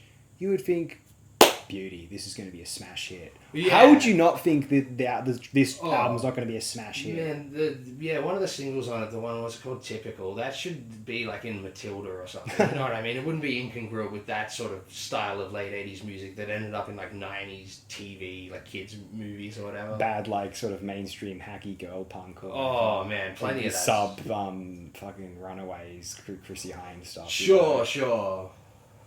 Yeah, that stuff, just that got ended up bands, in like obviously. everything in a way. Yeah, But that was like- Sweetest. That was by like the late 90s, early 2000s, so it was like Shrek and shit like that, I reckon. Like the Runaways, you know. But yeah. Anyway, this is I don't know. I guess I just really like the sort of, like I probably mentioned on the previous one, the sort of verbose writing style of this guy, and this album might be his like weakest as far as songwriting goes. Like, it feels like the earliest. Though I do love quite a few of the songs. Like the loungier moments are probably the weaker moments. But a few of the songs are like genuinely like sort of like bouncy synth dance songs, but then done in the sophisticated pop, like, orchestral or like chamber loungy context. And I'm like, how did they do that? It feels like a very strange but natural permutation of where like 80s, art punk was going, Yeah, I've never heard an album that would be more appropriate to like the grown up now parents who were into synth pop in their like late adolescence or like early 20s or whatever. Like they sort of had a taste for sort of more, as they get older, they get more of a taste for sort of adult contemporary sort of real ballad, real unquote ballad songs, but they still have that fascination and fondness for that bouncy synth pop. This is fulfilling both worlds. Just seamlessly, Yeah, somehow. You Way wouldn't more think they than would. I think China Crisis do it beautifully as well, or in a more new wave than synth pop context. If you want to Yeah. get very specific, but Sure. Unformed the Imperfection, which we discussed on the first episode, and they do it too. But I think this group do it better than. Though I like the first Prefab Sprout album, which you brought up. Oh, quite yeah, a bit. yeah. But that's more like post-punk, hooky, sort of new wave. Yeah, that as well. Not, yeah. you don't hear it quite as... You hear traces of adult contemporary, but kind of just because they went there. Like, you might not have noticed it otherwise For so sure. much. Fraser Chorus do it way better. Yeah, I and think so. this album is the good version of Prefab Sprout from around this era. Yeah, I believe so. I was never in... Sprout just... They sort of bore me personally. Like, if I didn't know any better, I would have no idea this was, like, some young English sort of band of the new wave continuum. I just thought it was, like, some guys trying to do, like... Yeah, like grown up, like parent or grandparent pop, you know Sure, what I mean? yeah. Like, it's not like horrible, sort of doesn't grate your ears, but you're just like, I want to listen to something else, you know? Yeah, for sure. Whereas, this one is... like, he is trying to be poetic and verbose and a bit, like, maybe Dada, sort of, like, modernist Yeah. in his songwriting. Though there is a sort of strange, like, even, like I mentioned in the case of one of the singles having the sort of sound of a 90s Hollywood kids movie soundtrack. Even some of the songwriting is a bit like that, like little references to, waking up late and then like you're in a sweat and Postman Pat's on the TV set and things like that. Or like there were plenty of those quips, but even like I feel he is sort of just still feeling it out because like even in that song, the typical one, there's one of the least poetic bars I've ever heard, but there is a sort of childlike innocence to what I feel this album is going by in the lyric, where he's like, it's 4:00 and I can't see your car anymore, so I close my eyes with my eyelids. And I was like, yeah, what else would you close your eyes? It's almost like even Brian Wilson in that sense, Yeah. It's a really silly lyric for someone who's doing all these like, clever quips and stuff. Yeah. But maybe that was like for someone else you'd say it's just some throwaway thing, but they kept it that basic for a reason, perhaps. I don't know. I think it's silly. Reminds me of a sort of a seemingly lazy line on I really, really love Sad Lovers and Giants' Epic Garden Music. But and the second last track, it's a beautiful track called Alice doesn't play here anymore, I think.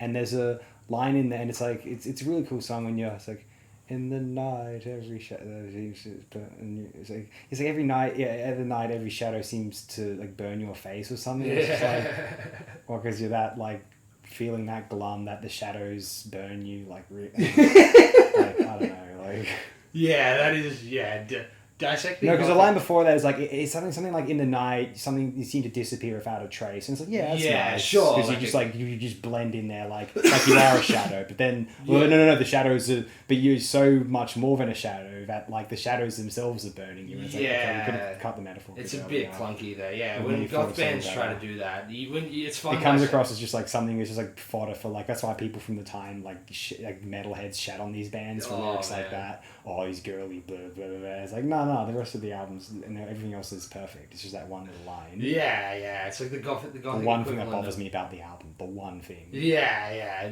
No, it is fun to dissect songs like that, like Robert Smith songs. I've heard it so much, and it's it's a relatively short album, at like 28 minutes or something. So you just notice it. Yeah, for sure. It's just me. Oh, and you do notice that in goth music. That's why I don't like most of it. But the stuff I do like, it's great. Some of Robert Smith's lyrics are sometimes clunky, even when in the good 80s period, Yeah. Sometimes not, sometimes, Yeah. But, I guess Sophisti-Pop's sort of similar. It is what it is. But yeah, Fraser Chorus, the whole discography is now complete. It's like they have such a consistent and brilliant body of work. I mean, it's just as you said, they were always just a bit after the times. Most notably, so on Ray, they had no idea the grunge/alternative rock explosion was going to occur to the extent that it did, and they were trying to make sort of arty, friendly, sort of slightly experimental, at least in its compositional sort of priorities. And the instruments chosen certainly. Sort of upbeat pop music, very hooky, sort of very very effortlessly so seemingly. And but unfortunately it was just a bit behind the times. Now Wide Awake was closer to sort of a trip hop, electro pop sound of the time. Yeah. But it just didn't really make an impact as far as I know. Nah. Wide Awake's a glorious song, but it just didn't get the exposure it deserved, I think. He might even be most well known now as Martin Freeman's brother. Possibly. So I'm sure the band have their fans out there. You'd hope so. I mean, Sue's the one that sounds most like it could have been a hit at the time, just because I just can't imagine those songs not being like those. Anyone who was into the mainstream of like that era, like I can imagine them liking this album and being surprised if they did not. Like if you just played these songs for them, I'm sure they would enjoy them. Whereas, for sure, Ray. I'm sure they might like Ray as well, but not as immediately. Like it's a bit more like the instruments used might I don't know, not throw people off, but make them think it's more like novelty and not take it as seriously as a song. Like they hear xylophone and bizarre horns. And and lots of light synth work and stuff like that. Like synth washers. So what sound like xylophones, Yeah, definitely. But and Wide Awake, I mean, it might be too light for the actual trip hop crowd who are into like, you know, Portishead and Tricky and that sort of thing. Yeah. Massive Attack, you know, and it's too densely electronic and sort of trippy for the people who more casual fans who might like the older stuff. Yeah. So they're in a real weird spot. But like actual music enthusiasts and sort of arty pop snobs, like I have no doubt that they would all love Frasier Chorus. Yeah. And I feel like they're a band that like I wouldn't be surprised if one day there's a massive like revival and there's reissues and all young people and talking about Frasier Chorus That'd be like hilarious. this old underrated band As long and as they they get get like reissued. a bit like what though I mean they're not like Associates apparently weren't super big at the time but they're at least the critics who were like younger at that time who were writing for music presses now talk about Associates like they were brilliant but Frasier Chorus don't have quite the same thing as that even you know what I mean No. I think it's Associates were like pretty critically lauded at the time. Oh yeah, okay, interesting. Because I don't think Frasier Chorus. I think they're pretty well received at the time, They but probably not. got a bit of press, but maybe not quite as much. Yeah, and at least I can imagine Associates being really pushed by whoever they were signed to, even if it didn't really work out in the end. Yeah.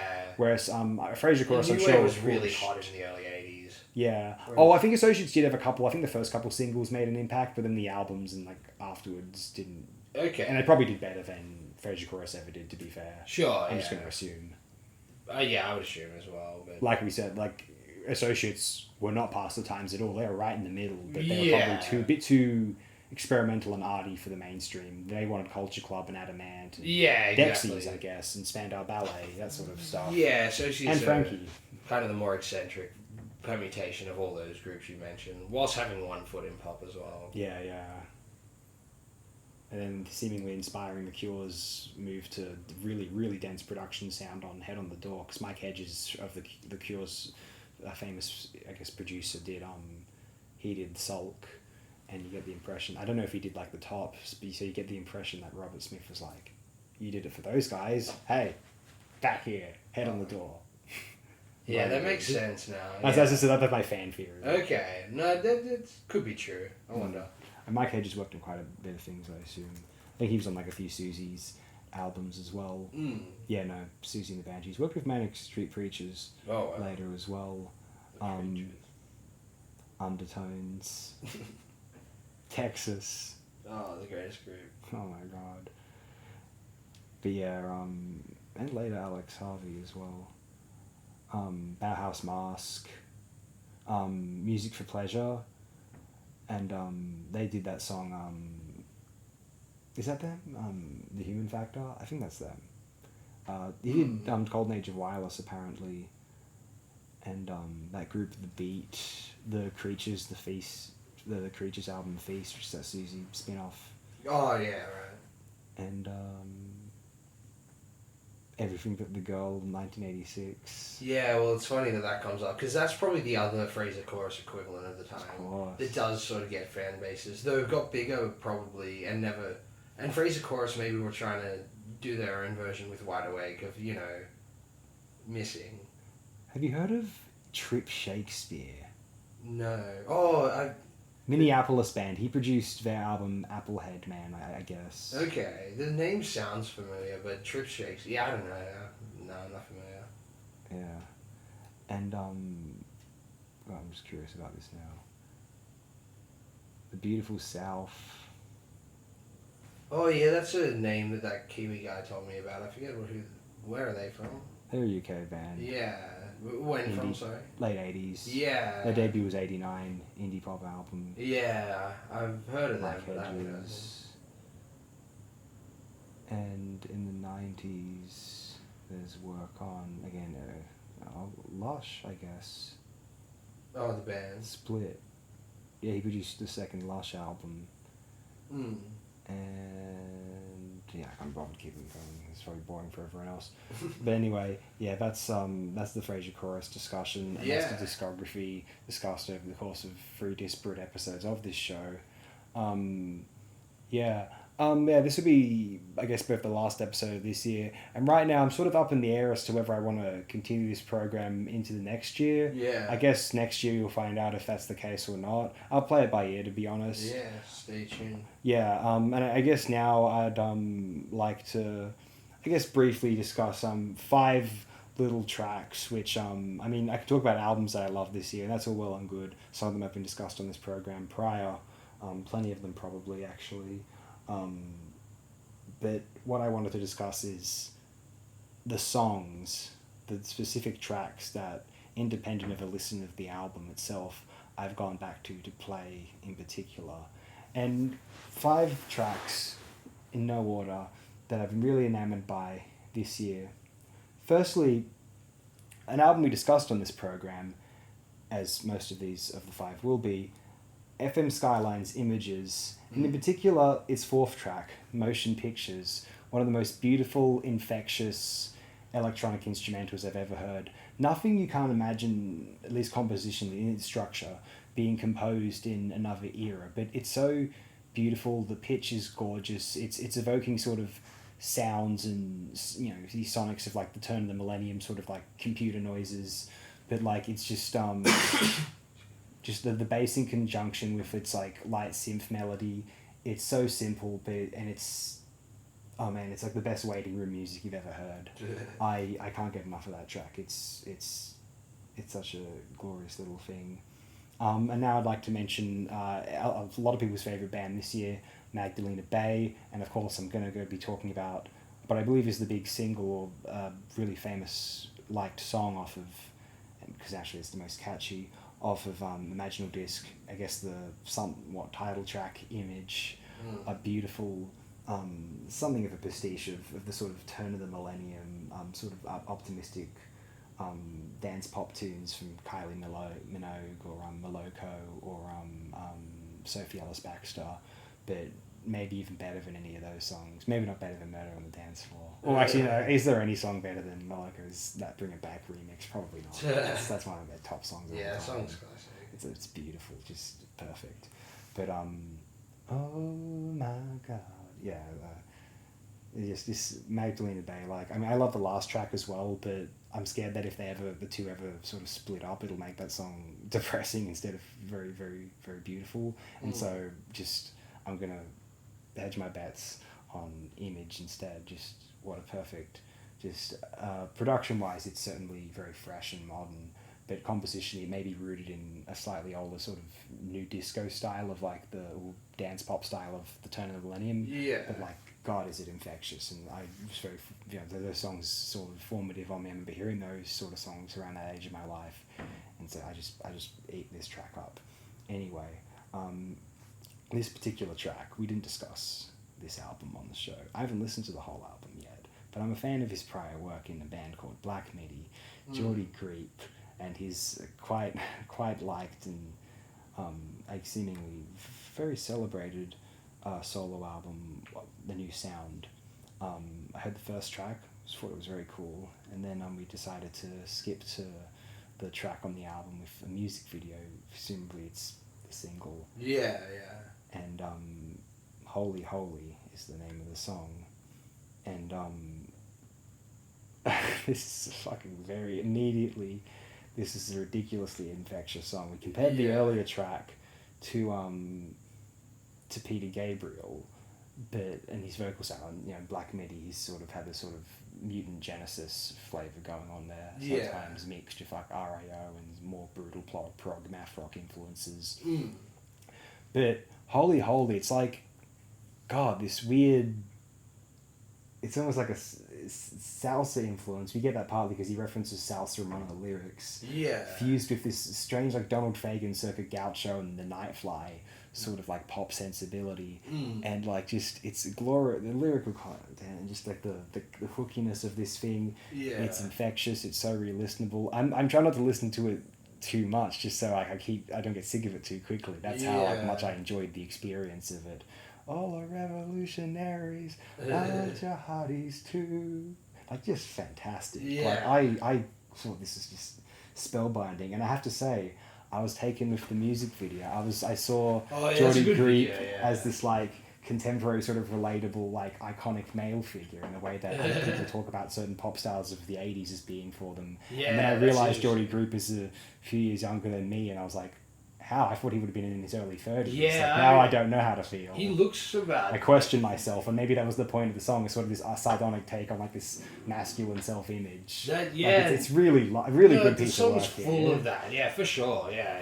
It's a very like clever piece of writing. Yeah. Yeah, I thought he was good with Black Midi, but this is a really good song. I don't know how the rest of the album will hold up, but like just as one individual track, absolutely fantastic. I think if I played it for other people, they would really enjoy it as well, older or younger. Actually. For sure. Yeah. Now I talked about this album in the first ever episode of Mandala. Little Boy Velvet has an album called Pick Me, and the standout track on there I felt was typical Millennium 9/11 bullshit. Oh yeah, that was a great track. And I yeah. talked about it on that episode in some depth. And this is a fantastic track, trip hop inspired, but with lyrical content that relates to anyone under the age of what, like 40, I guess. Sure. Yeah. You know, people who who were younger in like the pre 9/11 era, the late 80s, early throughout the 90s, and then sort of are very aware of how distinct the world became afterward I suppose in a lot of people's minds anyway.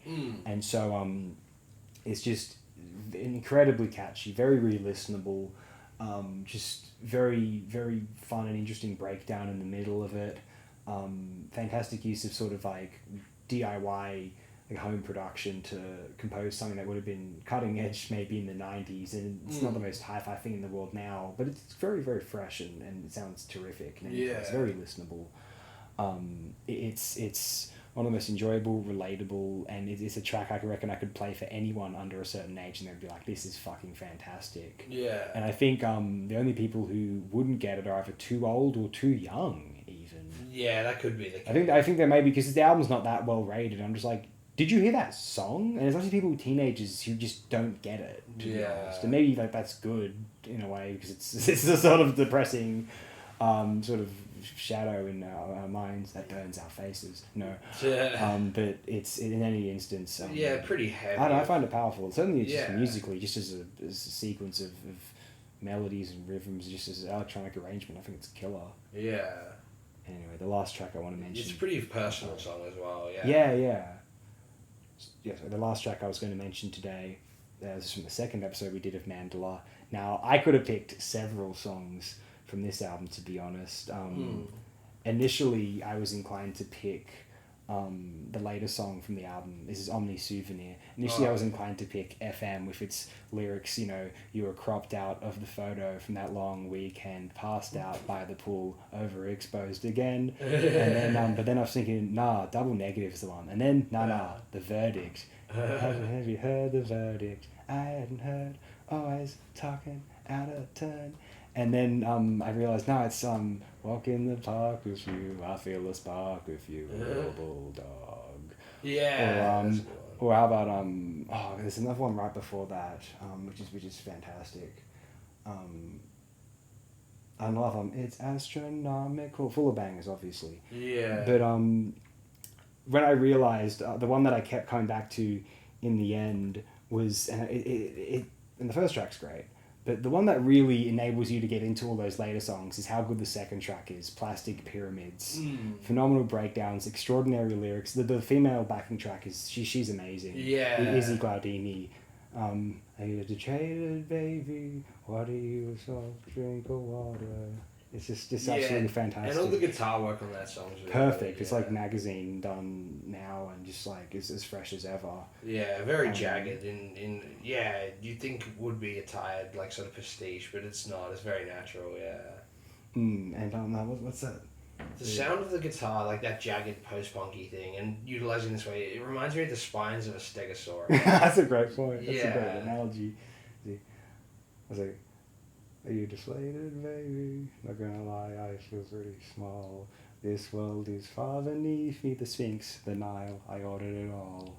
It's like they're on fire here. Like they're a slightly new lineup. I think a new producer, great sounding studio, obviously. Just the songs. I've come back to that album quite a bit.